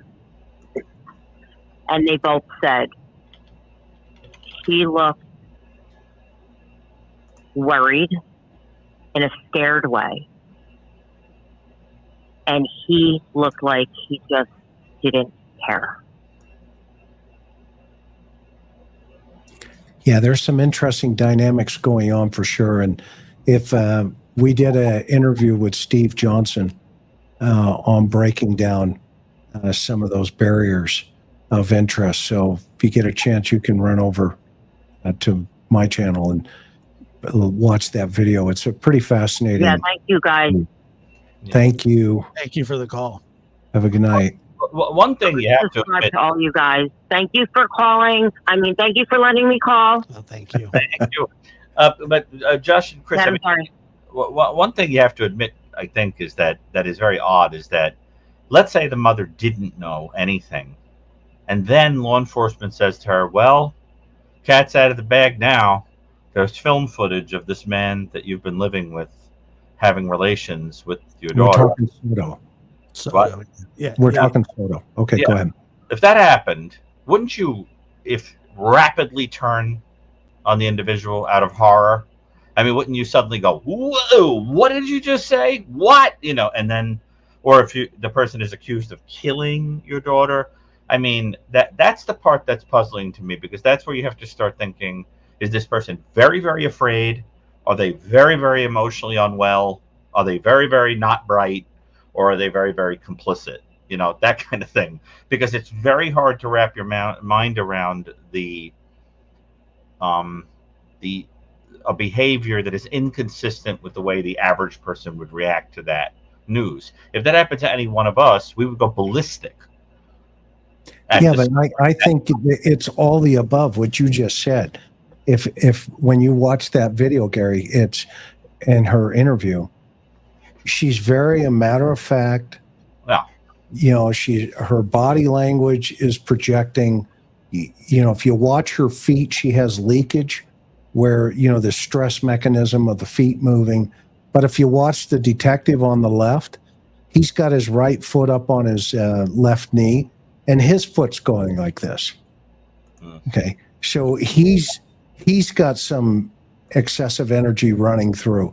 And then the other guy, you know, he keeps checking his Apple Watch because and this is a new phenomenon in interviewing, and we talk about this in our class when we're teaching detectives. You know, take your doggone watches off, leave your phones in the other room, okay? And because they end up, you know, looking at this thing, or they end up looking at this thing, and you'll see in that interview, that happens a couple of times. Now, don't misunderstand me. These guys did an amazing, fantastic interview. It was by the book, okay? But she is measuring them in this interview. And at times, you know, they'll give her, you know, the 1-2, you know, rockaroo, where it's like, you know, look, if you know something, today's the day. Okay, today's the day where, you know, we're not giving out Tootsie Rolls tomorrow. Get one while they're in front of you. Okay, this is it.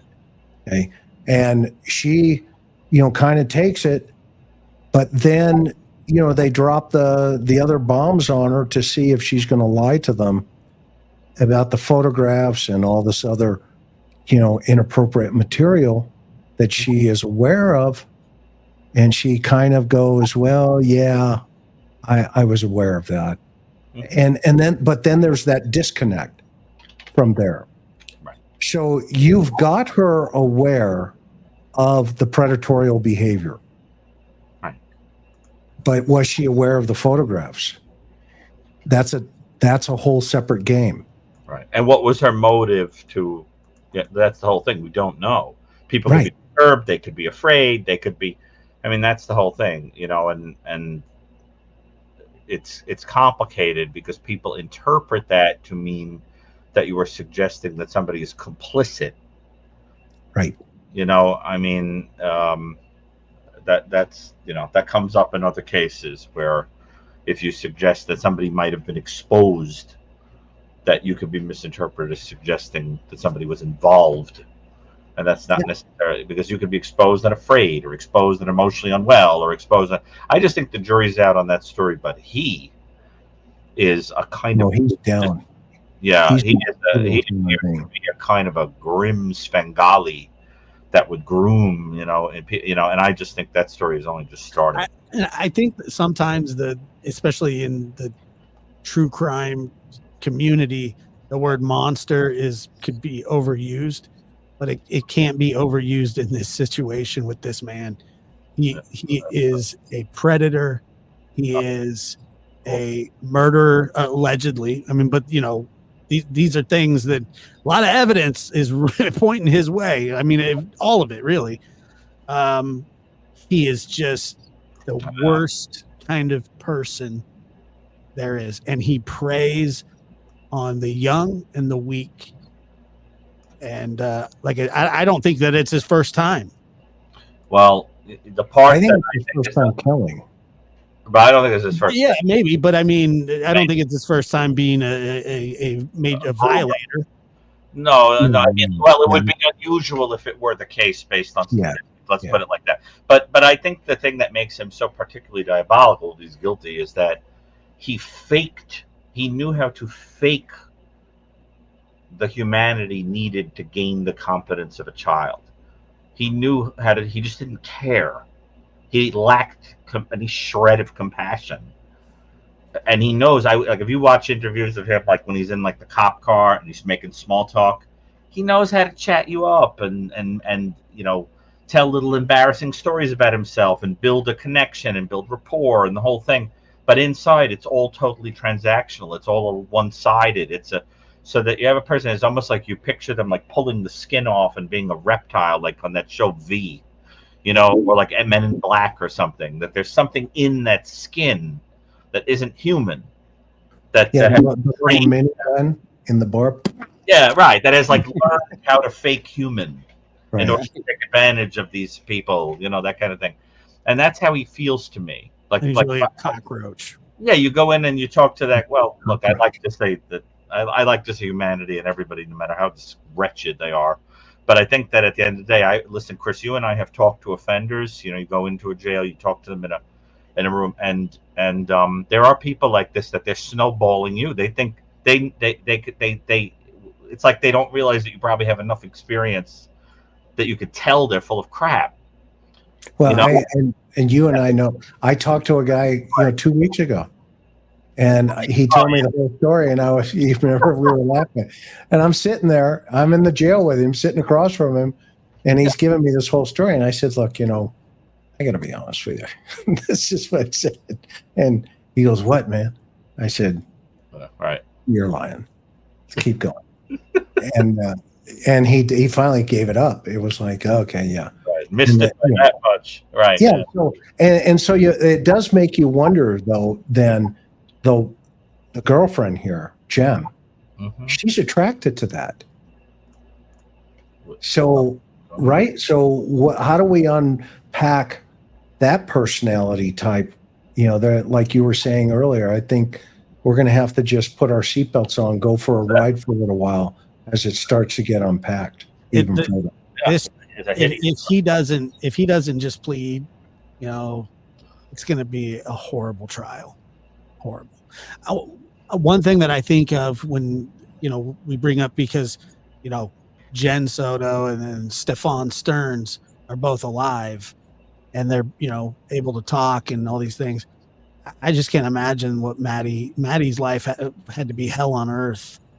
I mean, just the worst kind of existence. And he made and I don't know what Jen knew or didn't know, and I'm not going to speculate. But God help her if she knew. God help her if she was involved in any way. Well, I think she knew about the essay. There's no question in my mind, watching the interview, that she was aware of that. Okay. Now, is she an accessory to the homicide? I don't know. I mean, right now, I don't have enough information, and they haven't arrested her. So they're again, they probably went to the DA, and the DA said, well, yeah, and that's why I'm going with 50-50 right now. Well, so that picture of her at her birthday party, kind of the infamous picture that mom didn't go to. Because she had to work, which is a whole nother issue. But she turns 13, and if you look at photos of her from the year before, she looks way different. And it's like 12 going on 25. I looked at the photo of her and I was just like, that doesn't even seem like the same person. And I know from experience that sometimes kids, it's like kind of like Adam and Eve, the tree of knowledge of good and evil. And when you are exposed to evil, when evil is done to you, your mask, your blinders are gone. You lose your innocence is stolen from you. And you see life through the eyes of pretty much an adult. And no kid should have to do that. And it's very heartbreaking because, you know, we all know people that have been abused and mistreated, and it's horrible. It's horrible. Yeah. Do we have somebody else waiting on the line? One more call. Let's go ahead and take it. Wow, what a patient person. I know, honestly. Caller, go ahead. You're on the air. Thank you so much for waiting over 30 minutes. Thank you. Woo. Uh-oh. Maybe they fell asleep. Hello. Hey. Did you hear my apology? Can you hear me? Did you hear my apology? What's your name? Yes, I did. Okay. Yeah, what's your name? Where are you calling from? My name is Jessica. And I'm calling from London, Kentucky. Wow. Awesome. Okay. London, Kentucky. And London, Kentucky was, okay, so you're going to hear my voice, and it's very Appalachian, and I'm not apologizing for that. We love it. And I speak fast. We would never ask you to. Over the last 14 days, there was a mass shooting in my town that captured the world's attention. As far as the outcome of the mass shooting, it was the very best possible outcome. No one was killed. This man, from his location, from a local, he was shooting fish in a barrel. And he did not care who he took out. So our whole town was on lockdown. Forever. I mean, I finally slept good last night. His body was found by locals. And when they found the body, it was live streamed. So people saw the body. So this is all like, this is Pandora's box, okay? Because we had a guy that tried to kill indiscriminately. We had a community locked down in fear. There was relief that his body was found. And let me tell you, our law enforcement, everybody from the federal level down to the our poor little 911 dispatchers, no one was ready for this. And they did such an amazing job. Truly. So this man has a family, though. This man has a child. His body was put on live TV. None of us know how to deal with it. I mean, his family's victims, too. It's messy. I mean, overall, we're a community of faith. And the anger from what he did, and then the anger for his family, and the anger in general. I'm sorry, I'm crying. There's just, we don't know, Josh, how to reach out to the family. The mass shooting thing hopefully will never happen again. And like I said, we were really lucky. And the mental health thing played into it. One of his family members, as soon as they got a text from him, they called dispatch immediately. After the shooting happened, another family member said he has PTSD, and I believe he has been in a psychotic break, and she didn't say anything. I'm a big mental health advocate. There's not that much mental health advocacy in the Appalachian Mountains. There's just not. But, you know, I still have that thought, and I still have anger, even though I don't know this woman.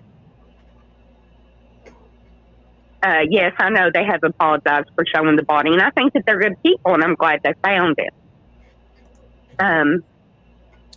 but you know, could this be stopped if people are aware of, you know, a psychotic break that could end to violence, that could lead to violence? Because if he had a psychotic break, and he was acting way out of character, those are things that need to be called in.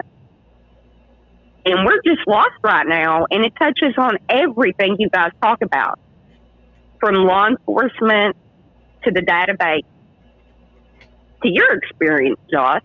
And I just wanted to see what you all have to say about this, or ways to help the community heal. And, you know, his family, they're victims. You know, it's crazy. Well, okay, I'm done telling my. That's okay, and I appreciate giving my background. You know, you gotta think of it. You know, I don't know too much about the live stream incident. I heard a little bit about it.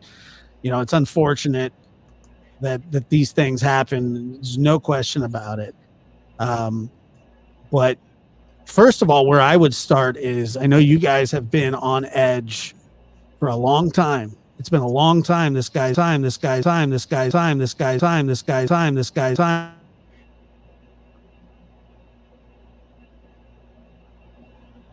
What happened to Josh? Did you hear that too? Yeah.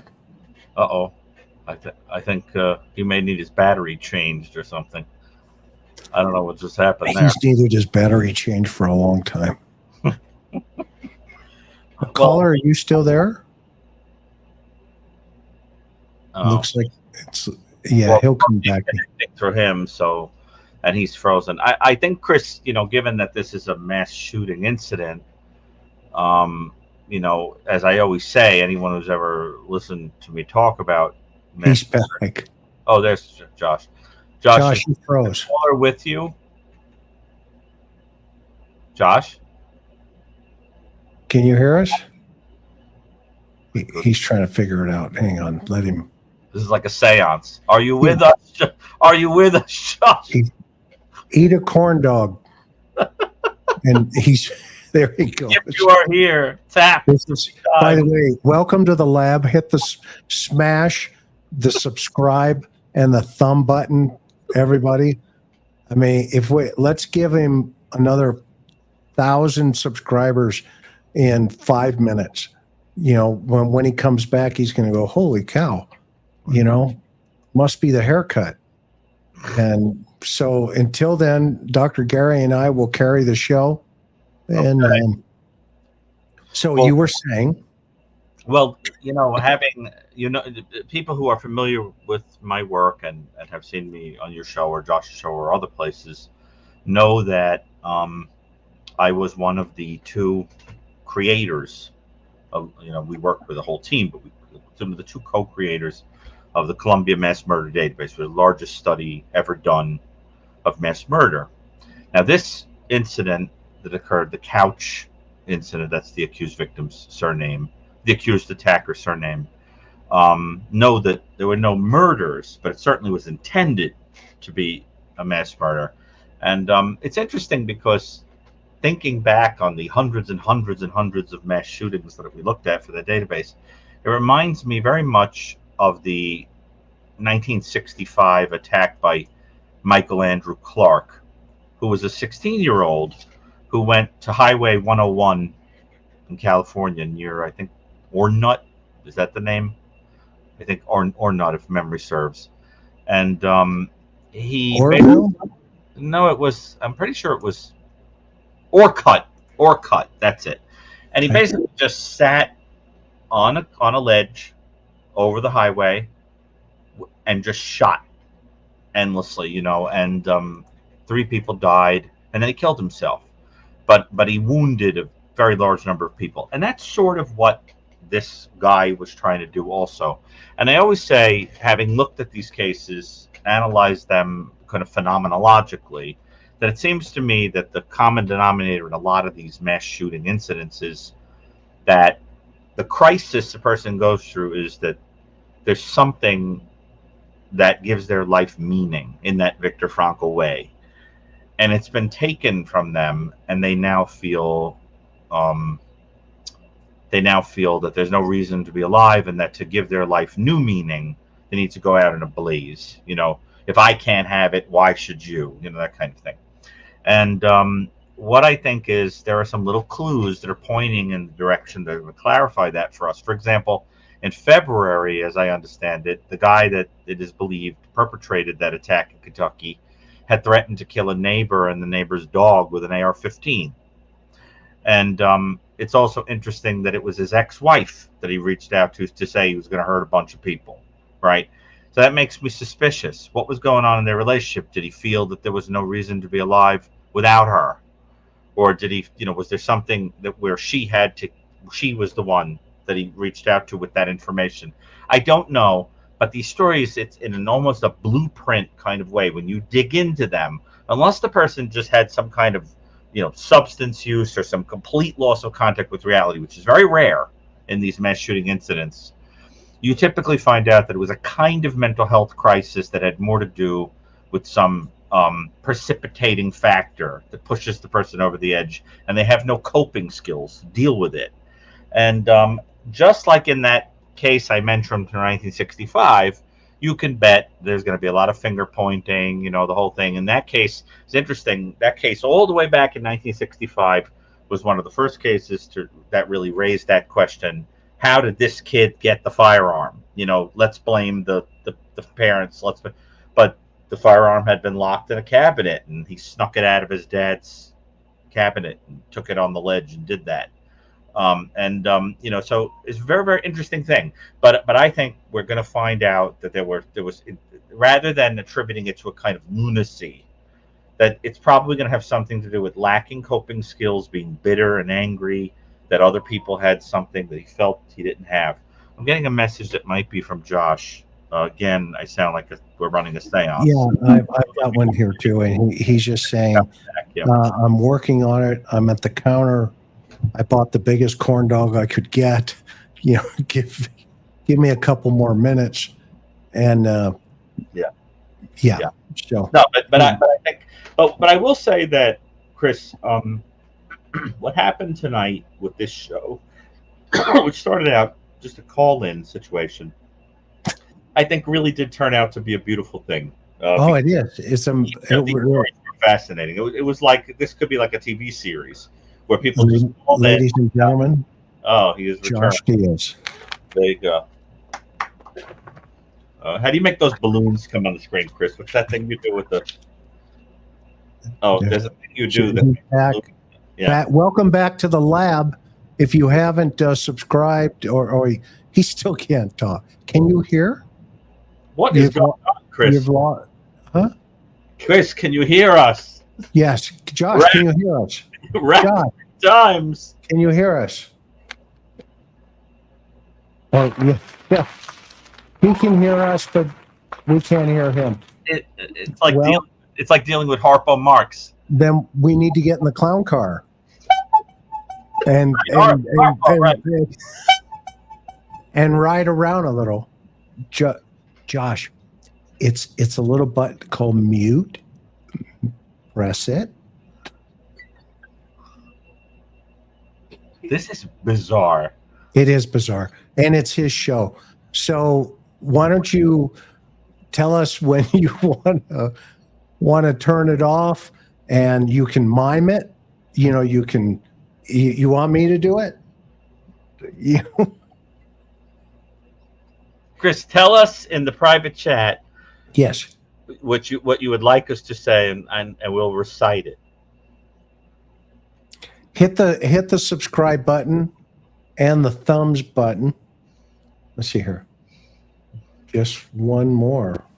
This is so funny. Hi. Were you faking it all along? It's a miracle. It's just like I had to restart the entire system. Did I say earlier tonight when we were talking? Yeah. Did you get the update? Well, yeah, I got it now. I had the same problem. I'm sorry, brother. Now that the Sea Witch gave you back your voice, thank you. Do you have to and stop? We weren't talking about you. Being a mermaid? I could still hear you guys through the line. I could hear everything you were saying. even when the computer was off. But do you get to still be a mermaid now that you got your voice back? Yeah. We weren't talking about any of this. Right. Yeah. I'm sure. Remember this Little Hans Christian with the windshield wiper? Party started. We didn't do any of this stuff. While the cat's away is what on they your say. channel.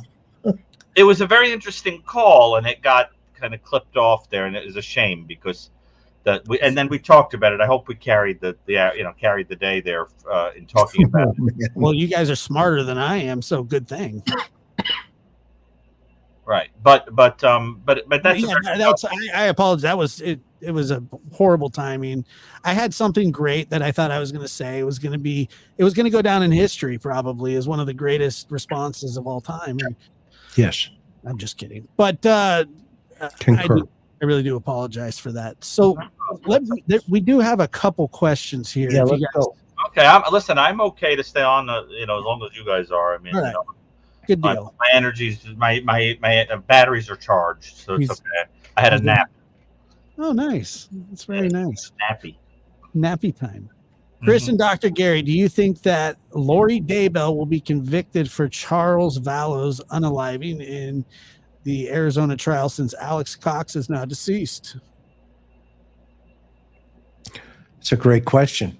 I think they're going to, she'll be toast. And I'm not talking about putting cream cheese and butter on it. I think she'll be, she's out of hungry. I'm sorry, Chris, it just cracks me up when you talk like a hard-boiled mystery detective and you say things like that. It's like you're peeled right out of like a Dashiell Hammett. Yeah, he goes like he goes like this. He goes kind of right. He goes like this. Listen, guys. This isn't my first rodeo, and it's not my first bagel. I've had a bagel, cream cheese. I've had all kinds of stuff. Oh, but it's so funny the way that his phrasings are. It's like Raymond Chandler or something. He talks like a hard-boiled mystery. So it's great. I used to tell crooks, I'd be interviewing them and they'd look at me, and I said, just out of curiosity, and they'd go, yeah. I go, you see any neon lights on my forehead? And they go, what? I said, do you see stupid print, flashing? No, I don't see it on your forehead. Now what happened? And we get into it, right? I mean, it works. Listen, home fires, do you see it shine on my forehead? That's right. I just had that part of my I love that. My person McFluff. Arctic Wolf knows. Every time I Chris will call, I'll be on the phone with Chris and I'll be getting, like a I don't know why I hit you every time you're in the drive-thru. Go ahead. Well, yeah, I like coffee. Me too. I want to get it in an IV drip. Yeah, they do that actually. My arm, just go around with the on wheels, everywhere I go. Yeah. Now, let me ask you two guys something that what would you tell the audience to keep their eye on and what you think are going to be the hottest topics in true crime in the next couple of weeks? Cases that they're not yet thinking about that are about to blow up, cases that they might want to think about because they're going to be discussed on a show coming down the pike, cases where you think there's going to be big developments or anything. What do you think? I'm just curious because I'm looking at what people are saying in the. I think the Gilgo probably.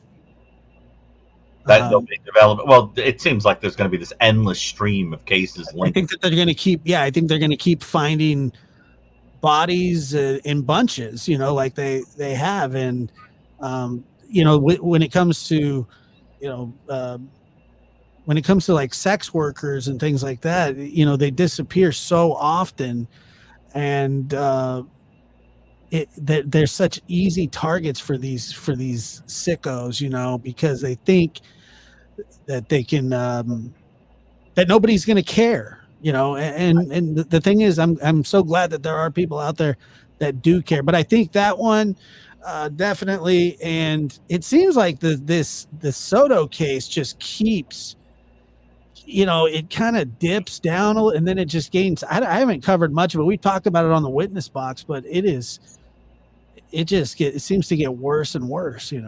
What about you, Chris? Yeah, what do you think is going to get hot in the next couple of weeks?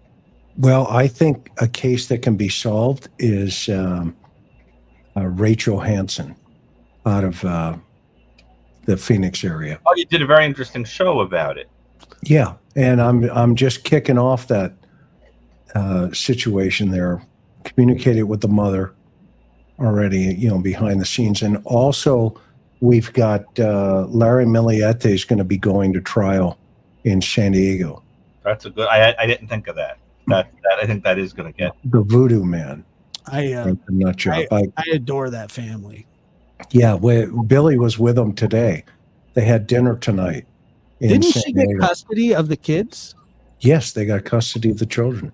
And when I heard that, it made me so. Elijah, yeah, go ahead. Made me so happy. Yeah, Elijah. Yes, they found the remains of young Elijah.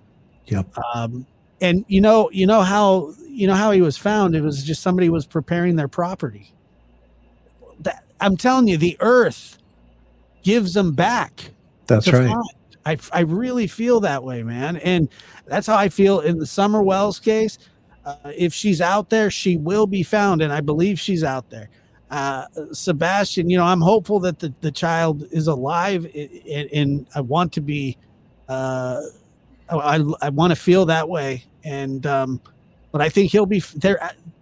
These children are out there. These people are out there. Yeah. Not only that, look, Roxy's got one that Suzanne Morphew. Oh yeah. That'll be another home run. That's going to be a big for one. Justice. That's now, what do you guys think about? Because it comes up in the chat and we haven't mentioned it. Were you guys as pained as I was about what wound up happening in the Koberger case with the moving of the the trial, and where nobody seems to realize that the families might not be able to get to the trial now, because it seems that it really helps the defense to not have family members sitting there that humanize the victims, right, for the jury. I mean, what you say, Chris? Not having the family members sitting there with tears in their eyes and whatever, because they might not be able to get there because of the distance, that can really sway a jury. That can have an effect. And the other thing is, is that I don't know where you could go that hasn't been saturated with that case. If you're an arrogant person, I mean, if this guy is guilty, the profile of him suggests a person who desired a great deal of infamy and attention. So then you can't complain that you got it. It's like if you want to be a household name, then, what do you think is going to happen? So, it's like then you use that as your defense. I think the point is to drag it out so that the witness that saw him, bushy eyebrows and all that, can be accused of not remembering anymore. Too much time has gone on. How could your memory not have lapsed? How could you, right? I mean, don't you think it's delay is a strategy and a very common one. And look at the reality of what's going on right now. Yeah. U of I, they did it. University of Idaho, they did it. Meaning the house is gone, the trial's gone, everything's gone. Mm-hmm. Nothing to see here. Right. Move along. Mm-hmm. Everything's cool in Moscow. Right. Okay. We've got a little thing here. I wish I could have done that with my life.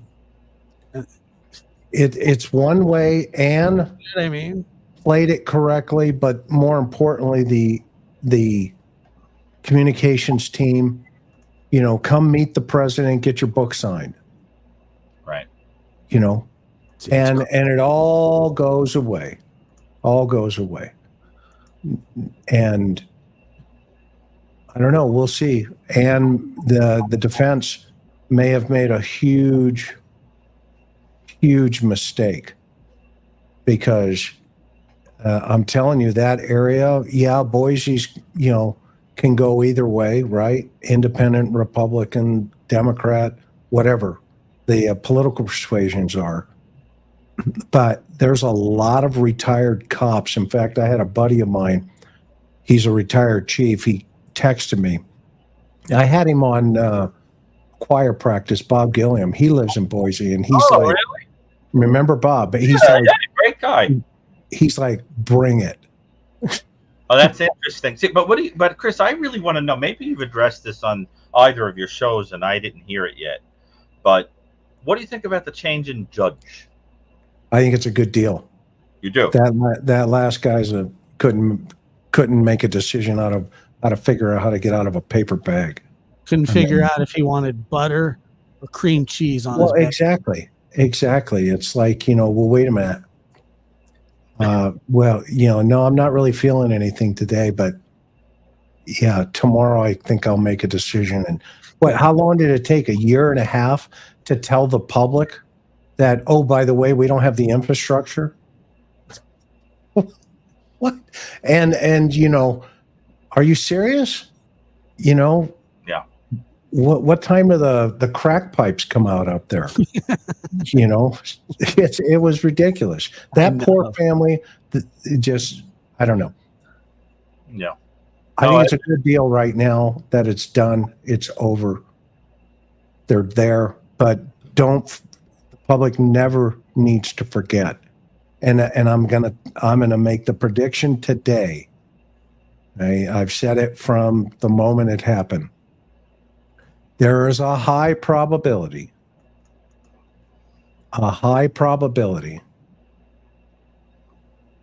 one of these jurors is going to say, Your Honor, I'd like to go see the house where it stood. Oh, well, thing about that is that they tore it down. What a conversation that would be. Chris, I mentioned, you and I are working on a book, and that I was working with Dr. Burgess on writing about the Lizzie Borden case, right? And I unearthed a lot of information on that case. And one of the things I realized for the first time, as intimately as I've known that case over the years, I never knew that the jury went to visit the house. At Lizzie Borden. That's right. They had the jury go visit the house. And the reason is that because of the number of hours, the amount of time, about an hour, I think some people say about 1.5 hours, if I remember, between the two killings, they wanted to know, where could somebody have hidden in the house? Right. With Lizzie in the house. Where could the killer have been if it wasn't Lizzie? And so they got an architect to go and take measurements and the whole thing, and he opined that the only place somebody could hide is in this one closet that was in front of the house, but it would have been very hard not to make noise. And the judge said, send the jury to go look at the house. And they went and looked, and then they walked away with a clearer sense than they got from the drawings that were done by the architect that were on boards in the case. And I said to myself, you see, that's exactly what it's about, is that you'd have to hear things like, for example, I'd want to know things like, would you hear this guy coming up the steps? Would there have been little creaks and echoes through the house? Could he have concealed himself in that house previously in a reasonable way in the darkness without realizing? We know, Chris, that a lot of people like that, if he did it, they do these kind of reconnaissance things where they kind of go in and they just look at you while you're sleeping. And they look at the house and they take stuff out of the drawers and that kind of thing. And you have no idea that they've been there. Or they go in to plant a little camera or to mess with the Wi-Fi or whatever so that they can survey the house. And I'm just saying, we don't know, but for someone like me and someone like you, Chris, people don't realize how much we have to imagine ourselves into a scene. And you need to go there, right? There was a book written years ago called American Brutus. It's the best book, I think, ever written about the James Wilkes Booth killing of Lincoln. And the author wanted so badly to imagine himself into the experience that he actually leapt from the booth in Ford's Theater where John Wilkes Booth left after shooting Lincoln and busted his leg. I mean, you got to picture this. Imagine this author. Guys, can I jump out? I just want to see what it felt like. But in doing that, he brought the whole thing to life. So I'm just saying there's something about that when a person really has a quest for knowledge that they have to go into it, right? That's the whole thing. And I know what that feels like, to want to understand and to need to go to the place. Wouldn't you say, Chris?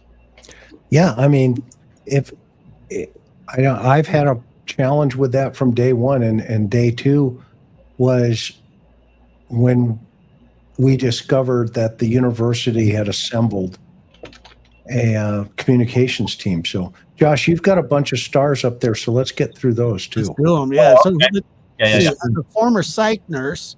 I'm obsessed with Dr. Brucato, Dr. Ann Burgess, as a law enforcement.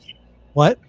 We love our nurses. Absolutely. I'm obsessed with Chris Mcdonough. Endless respect for what you guys have to witness and endure in the name of justice. Bring Sebastian home. Thank you very much. Right. I don't know why anybody would be obsessed with me in particular, but I think that's very sweet. I understand Chris and Ann absolutely. But thank you for including me in that little. But listen, as far as I'm concerned, I'm just a person doing my job, talking about it to try to help people. I think that's very sweet.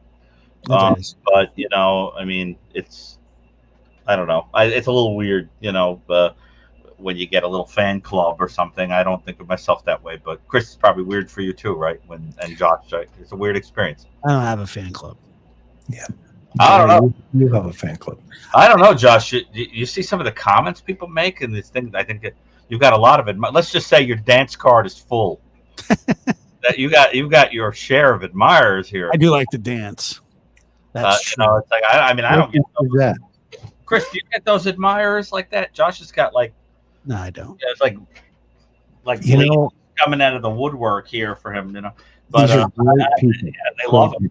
They're the best. I do say this, that I have the most loyal core of subscribers on YouTube, and it's funny that they're just like, well, we will go anywhere you go. It's flattering. It really is. And even when by the way, I found out what happened. I just got word that Otis pulled the router off of. Of course he did. The table, trying to get to his bone. Of course he did. Yeah. Wait a second. I hope you're talking about a dog. Well, Josh has kennel cough, so. I did. I got kennel cough. No joke. For just a split moment, I wondered, is Otis like, the guy you have living in the basement, in an oubliette, like rapidly going for a bone? Okay. Okay. All right, good. You don't have one of those sounds of the lamp. No, when he gets out of hand, I give him the cattle prod. No, I'm just kidding. Right. But anyway, he's the lotion in the basket or eat right. Can you ask Seth how putting out personal trauma Sebastian went through, how that helps in searching for him? No, I'm not going to ask him that, but thank you. Yeah. Thank you very much for sharing your story, Chris. Thank you for listening. Yes. What an amazing Lulu, one of the mods that's been around since the beginning. What an amazing show tonight. Wonderful panel. Fantastic college and chatters too. That's very true. And Josh, my question is, how many children and adults in one state does it take till some type of higher up starts an investigation into LE? I mean, that's a great question. Chris, any thoughts on that? That's a really important. That is a superb question. It is. And if you go to TBI's website, they got a lot of kids. The cases have not been solved. So, yeah, great thought. Great question. Let me see. There seems to be an unfair distribution of resources. I agree with that. Yeah, I very well put. Dr. Gary and Chris, have you considered writing a book on what red flags need to be reported and how my heart ached for the roommate that told Jen, Maddie, and Stephen Stearns were in his room together and let it go? Well, some of that will be included in things that we're already working on. But yeah, I think it's a very, very important thing to talk about. Chris, you've also done like whole shows on that, haven't you? Mm-hmm. Red flags that people can look for. I think it's a really great point. I took that class through the Cold Case Foundation. Wow. It was very informative, and it was all about, just minimizing your exposure to risk, because there are things that you can do. And I think that you can actually, is that class still offered, Chris? Yeah. Yeah. And I actually I did one. So it's still up on my channel over there. Anybody can go over and see it on Keeping Your Family Safe. And True Girl, thank you for that. I appreciate it. And Art Taylor, give me 5. Welcome to the new members as well. Art Taylor, Candace, thank you so much. Black Witter. Right? Black Witter. Oh, I love that. Black Witter. It's a great name. Great show. Thank you. And I appreciate that. What are your thoughts on the Diddy situation? We did discuss that pretty early. We discussed that. I think that was the first topic we really broached. It's Cuff Daddy. Cuff Daddy, baby. That's what we're calling him. And what are your thoughts on Stefan's mother's behavior? That's a great question. We're going to do more of that on Sunday. Go ahead. Sunday. All right. So on the interview room, what time are you on there? 5 Pacific, 8 Eastern. That's right. And this is fantastic too. Josh, great live. Y'all have a wonderful evening and good night, everyone. Justice for Quentin Simon, October 9th. Set your calendar. So there's one to keep an eye on. That is that crime. What that mother is accused of is horrific. And, they have she's got an uphill battle in that court case. I'll tell you that right now. Is that the one who supposedly beat the child to death and then put them in a dump? Yes. Yep. And they found him after I can't remember now because it's been so long, but it was 40 days. They were out there rummaging through right. They had a good idea, and the thing was too, you hear the public, how can you not find the baby, and all this. And it was just let these guys, let them work. But something that I'm thinking about writing, because I technically have a blog with Psychology Today on forensics, but it's been a long time since I've had a chance to update it. But I was thinking about writing about why some true crime cases, even though the details of them are things that happen repetitively, capture the attention of the whole public more than another. Like, for example, when Gabby Petito was on the front page of every newspaper, and there were crimes against, for example, Native American women that were very similar, but they were not being reported on.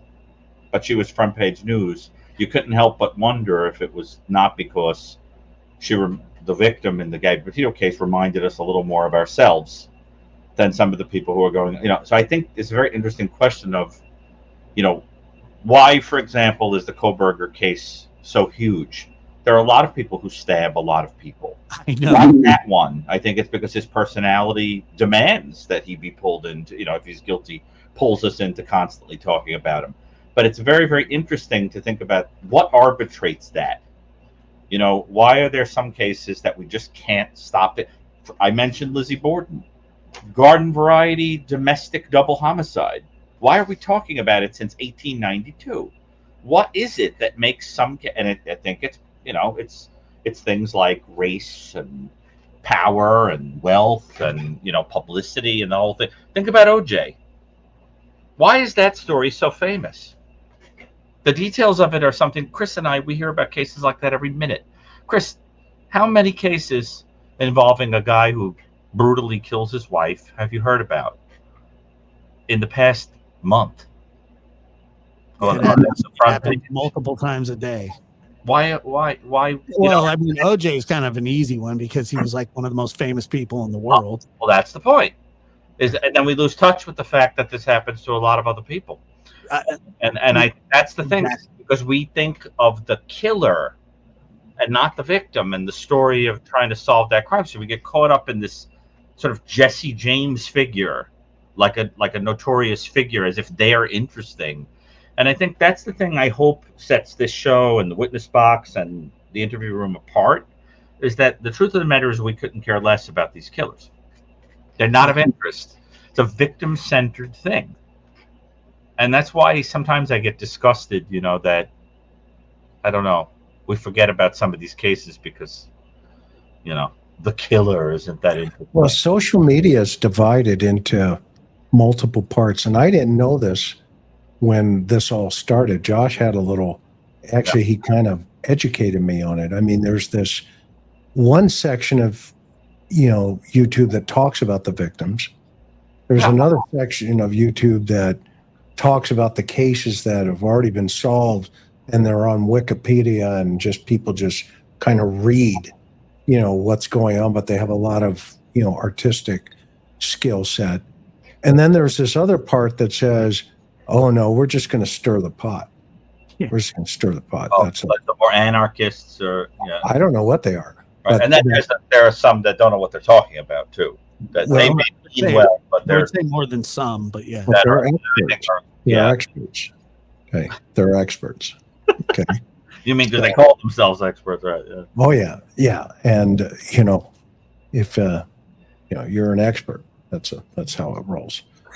Anyway, it seems to be, I didn't mean to go off the rails there, Josh, because I know you got a bunch more. There are no rails. No, I think. Let me see. Also, the Menendez brothers. Keep an eye on that. That's something that is in the news again. Netflix just came out with something. Smith too. She's up for parole. Who? Susan Smith. Yeah, I know. She was a kid. Yeah. Don't forget that our very own Ann Burgess was, testified in the Menendez case, and so it's a case we have heard a lot about, and it's going to be interesting. It's a 35-year-old case. I mean, and the Scott Peterson's coming up again. Scott Peterson. Oh, I can't even hear that guy's name. There are certain cases that when a person says the name, I have a visceral reaction. Like, I still can't hear, about the Anthony case. Yeah, well, check this out. I ended up watching. I ended up watching the new Netflix special, the 3-part. I came away even more convinced that he's guilty, and I was like 100%. It was astonishing the details that the detectives threw in, from dealing with Scott. It was just crazy, there's so much more just his behavior, and it's just, there are people out there that defend that guy. He's been found guilty 10 ways to Sunday. It's just he's horrible. Let me see here. All right. Well, yeah, he's the most guilty. But what do you think about that, Dr. Gary? 35 years these two have been in prison for a horribly brutal murder. And by the way, why did that get a lot of attention? Well, it was in 1989, but not only that, Beverly Hills, the rich and the famous, the good looking, the successful, they're very successful. Matter of fact, I asked my grandma, who doesn't care one bit about anything like that. I said, do you remember the Menendez brothers? And she goes, yeah, I do.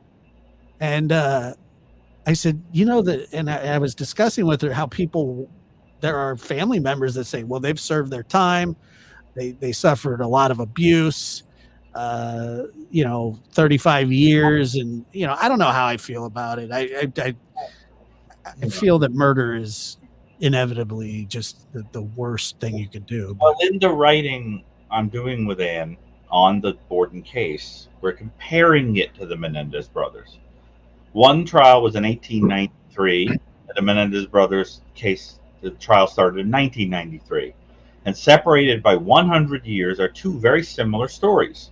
Because in both cases, you had people who on the one hand said, maybe these are people who committed an isolated offense because there was something going on in that home that was abusive or outrageous, and they kind of felt desperate. And then on the other hand, you have people say, well, maybe these are people who acted out of a kind of a desire to eliminate an impediment to make a lot of money, or get an inheritance or something. If you look at the scale that Michael and I use, the first would be, I think, category 4, and the second would be category 10 or 11, depending upon how psychopathic people are. Very big difference. But people who are in category 4, they don't tend to repeat their offenses. They act out of desperation, do their time, and are different. Category 10, 11 kind of people, like Susan Smith, they might again if there was another impediment.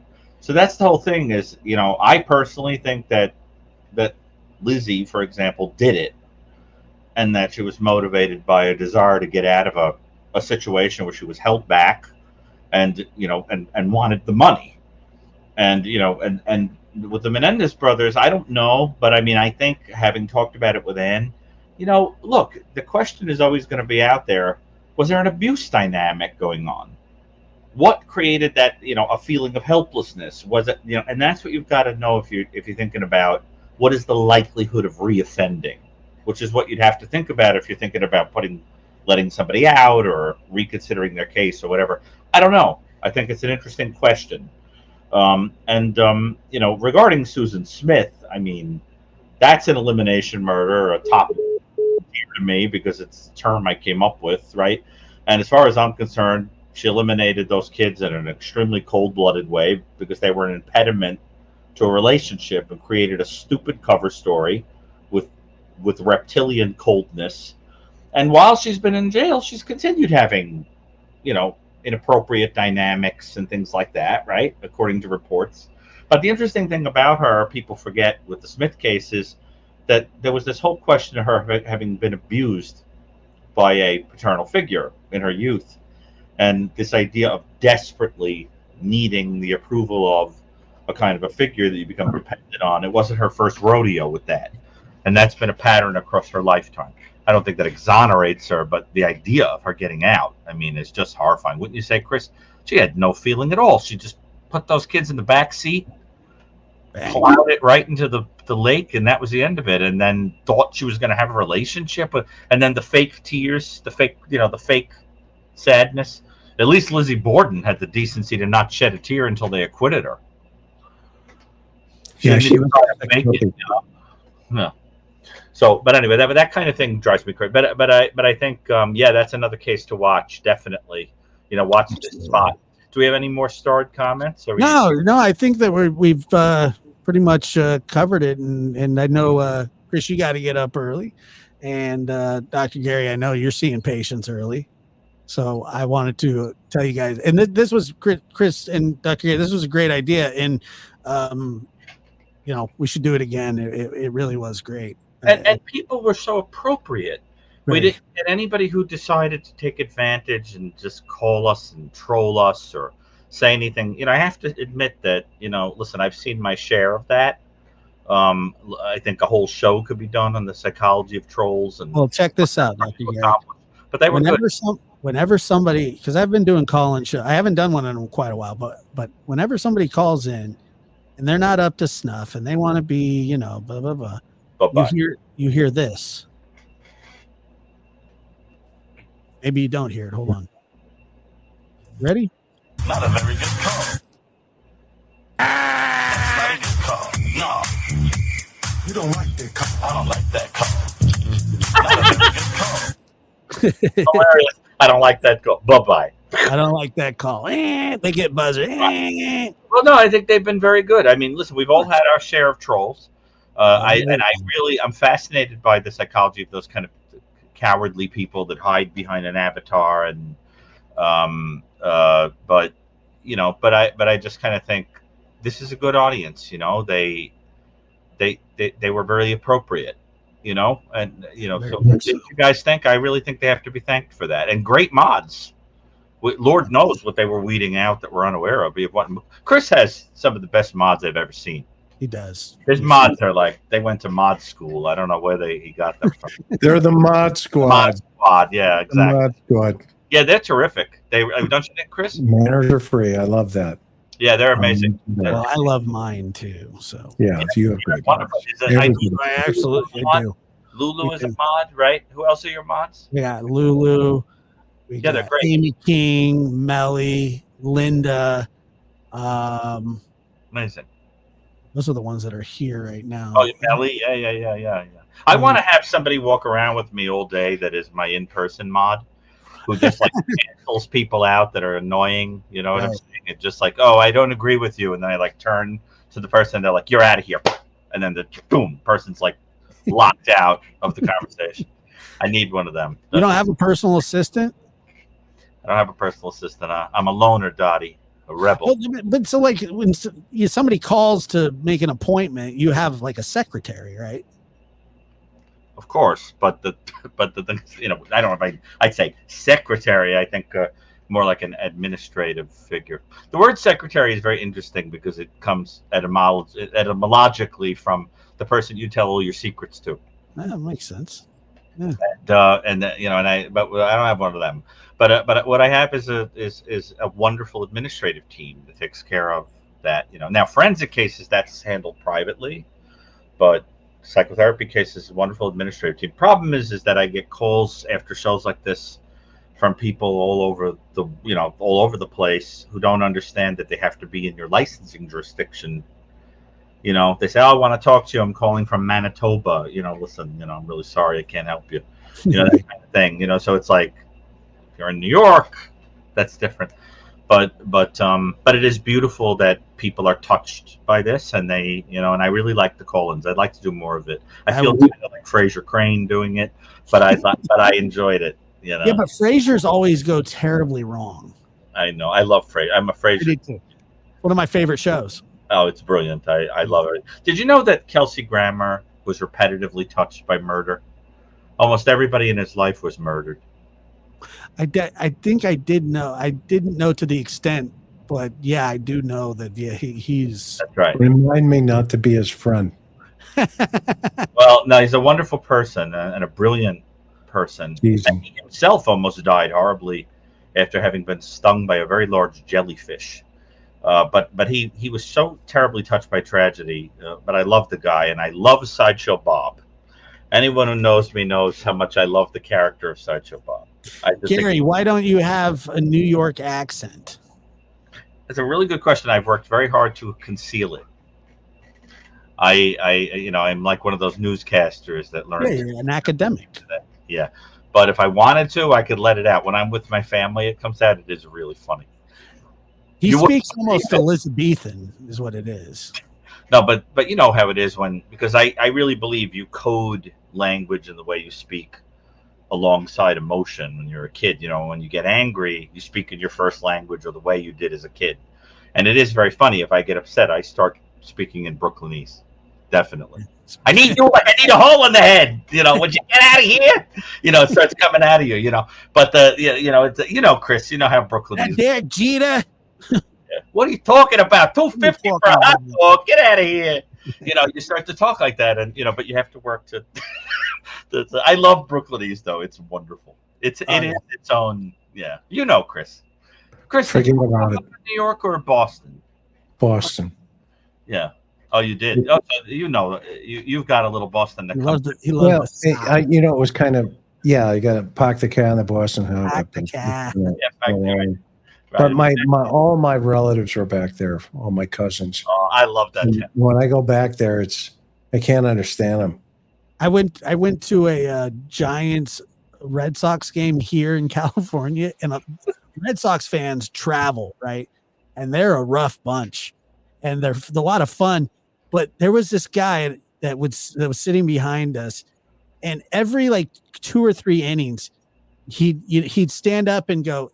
Every single time he'd go, put in Jonathan Papelbon. I was like, and go. He's a character. That was good. I like that. He would do it, and he did it like probably 10 times, and his voice was booming, right? And then all of a sudden, from like the other side, I could hear somebody go, put in Jonathan Papelbon. And I was just like, "Oh my goodness!" They were fun. It was just hilarious. But the thing is, Josh, have you ever been to New York? No. Oh, you've got to get here sometime. The thing about the New York City accents, which I think are getting very lost as the city gets very gentrified, and these people are coming in who have things like man buns. What you wind up with is, listen, it's getting lost. The New York identity is getting gobbled up in that, and it drives me crazy. But the thing is, it used to be that the language was this fascinating mixture of accents and slang that came from certain languages, like Yiddish, Italian, Irish, whatever. You get these wonderful words like malarkey Yeah. You know, a bagel with a schmear. You know, the whole Megillah. You know, expressions Coconut like that. slice. Yeah, it's a wonderful thing, and it's like a language. You know?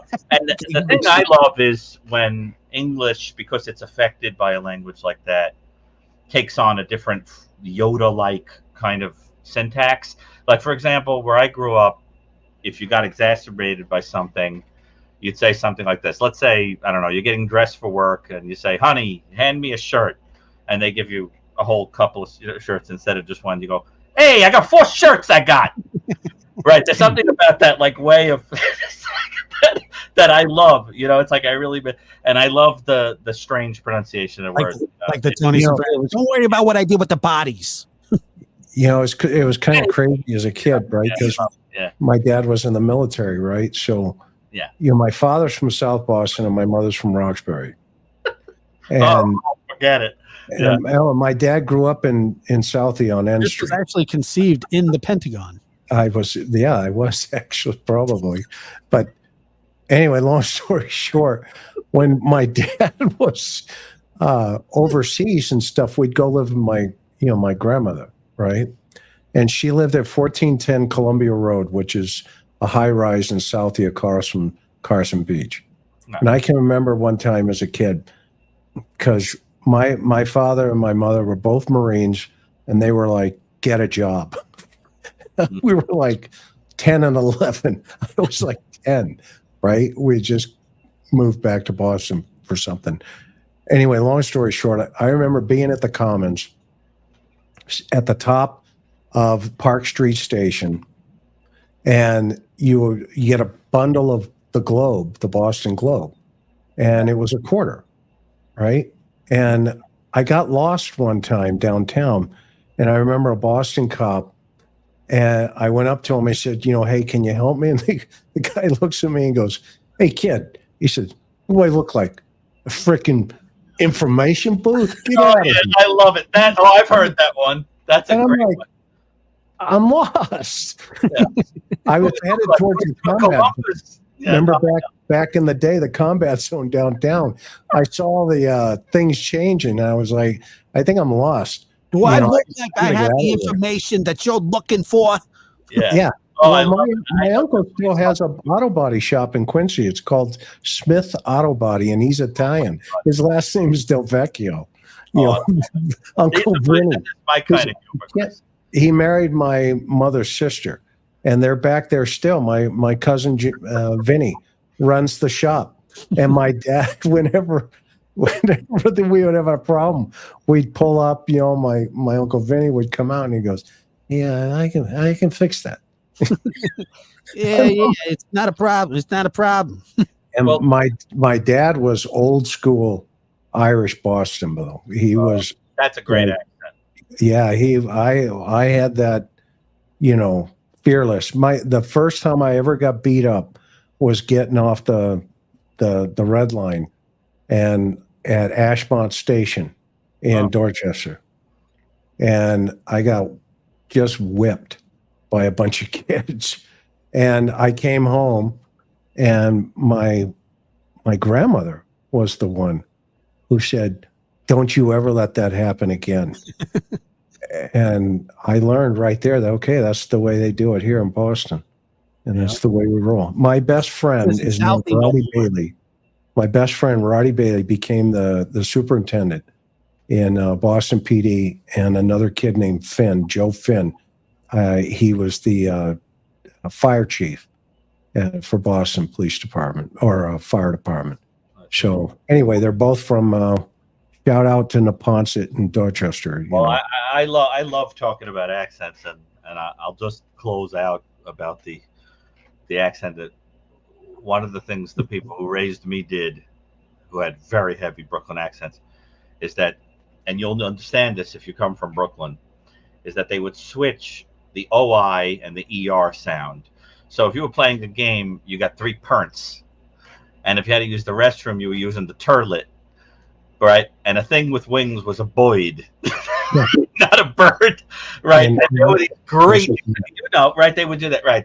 And what would happen is there would be these fantastic expressions that don't make sense because they've been lost in time. They're references to things that are lost in time. And you say them with that accent, they become hilarious. Like I remember when I was a kid, somebody saying to me, I would leave the light on and they'd go around shutting the light off and they'd say, hey, what am I, Joe Kennedy with money to burn? Now, I love that expression, but nobody knows what it means anymore. But I think it's hilarious, money to burn, you know. Joe Kennedy with money to burn. But you know, I want to have some of my old friends on when I was a kid. Yeah, I love it. Yeah. Every other word is an F-bomb. And I can't have that. That's the East Coast, man. That's the Boston in them. Yeah. It's better than the West Coast putting the word like in every second.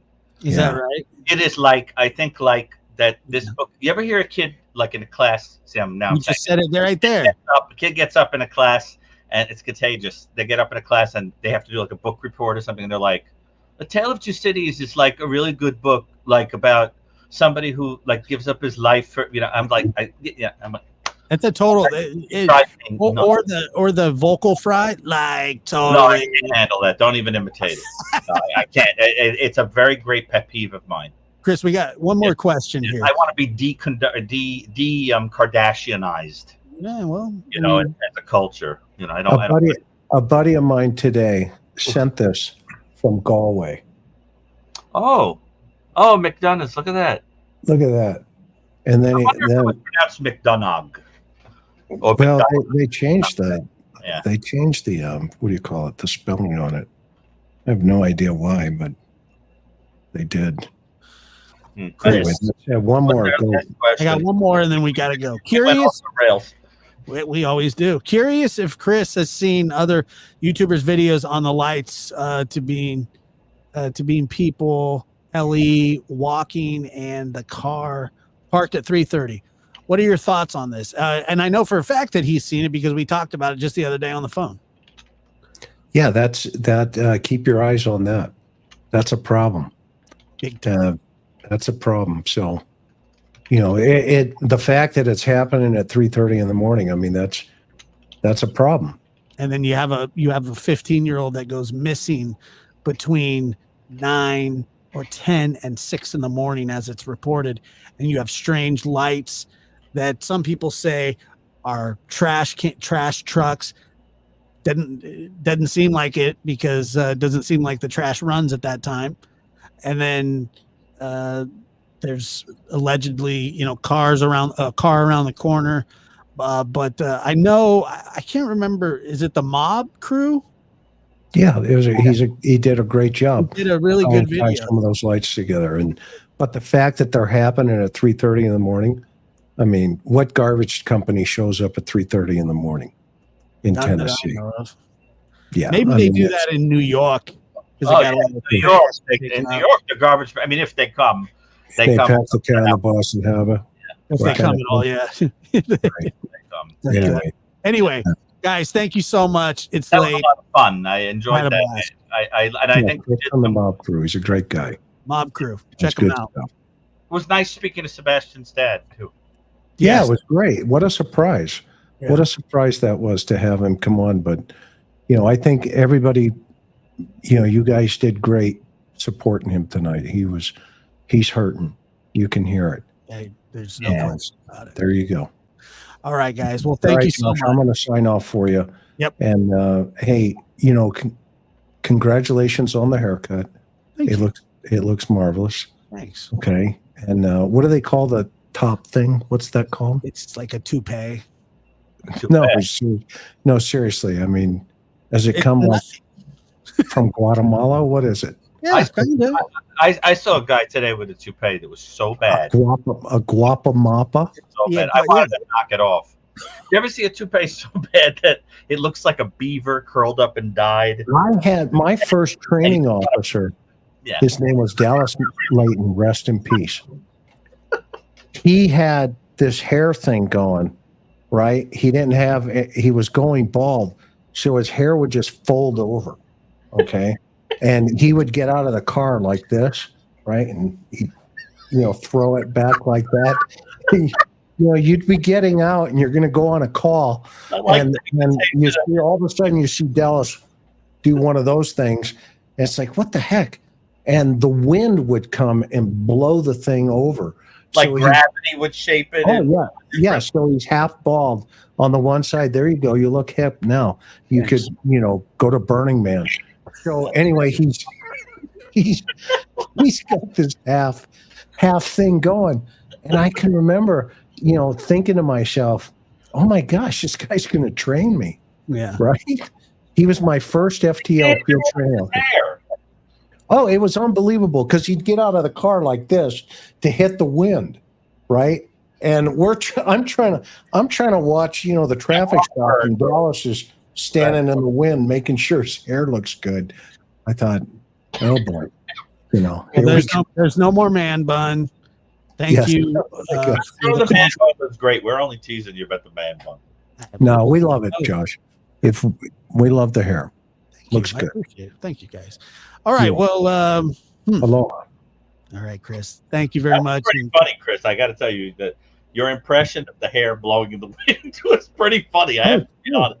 It's true. We had another guy named Pac-Man. Movements of the head made my. You get into the car during the shift. Don't get us started, Josh. Don't get us started. And you'd look over on the passenger side and all these Mcdonough bags and all this other stuff. So we started calling him Pac-Man. It's like, dude, throw your trash away, would you? Please just drive by and throw it. And he goes, hey, they're just burger bags. And I'm like, well, at least we have between him and Dallas doing this and Pac-Man, just eating all the time. It's like, how are you going to chase somebody? Yeah, it sucks because usually guys your age are usually bald. So we have our hair. I mean, I have been blessed. I know it sucks because I can't make fun of you. I got a hair. I go into the barbershop and I say, "Give me the Armand Desante." There you go. And you can go in and say, "Give me the Mo Curly or the Larry or the Herman Munster," and put the spaghetti strainer, and they'll just cut around the top and say, "Welcome to North Korea." The Dumb and Dumber, right? Yeah. Pac-Man. People are laughing that Chris said Pac-Man. I know. That's anyway. I don't know what's happened to us right now. I don't care who you are. That's funny right there. we got a little punchy, but that's okay. We needed it after this very hard. It was absolutely fantastic. Yes, but it is a good thing we're all still hirsute, All right. Anyway, all right. Take care of yourself. Good night. Right. Good night. All right. Ciao. Bye-bye. And there's a good look at the hair. You get a good look at it, right? Just standing up. It's a beautiful thing. I appreciate you guys being here. Thank you. And we'll do this again. It was a fantastic time, and I appreciate everybody being here.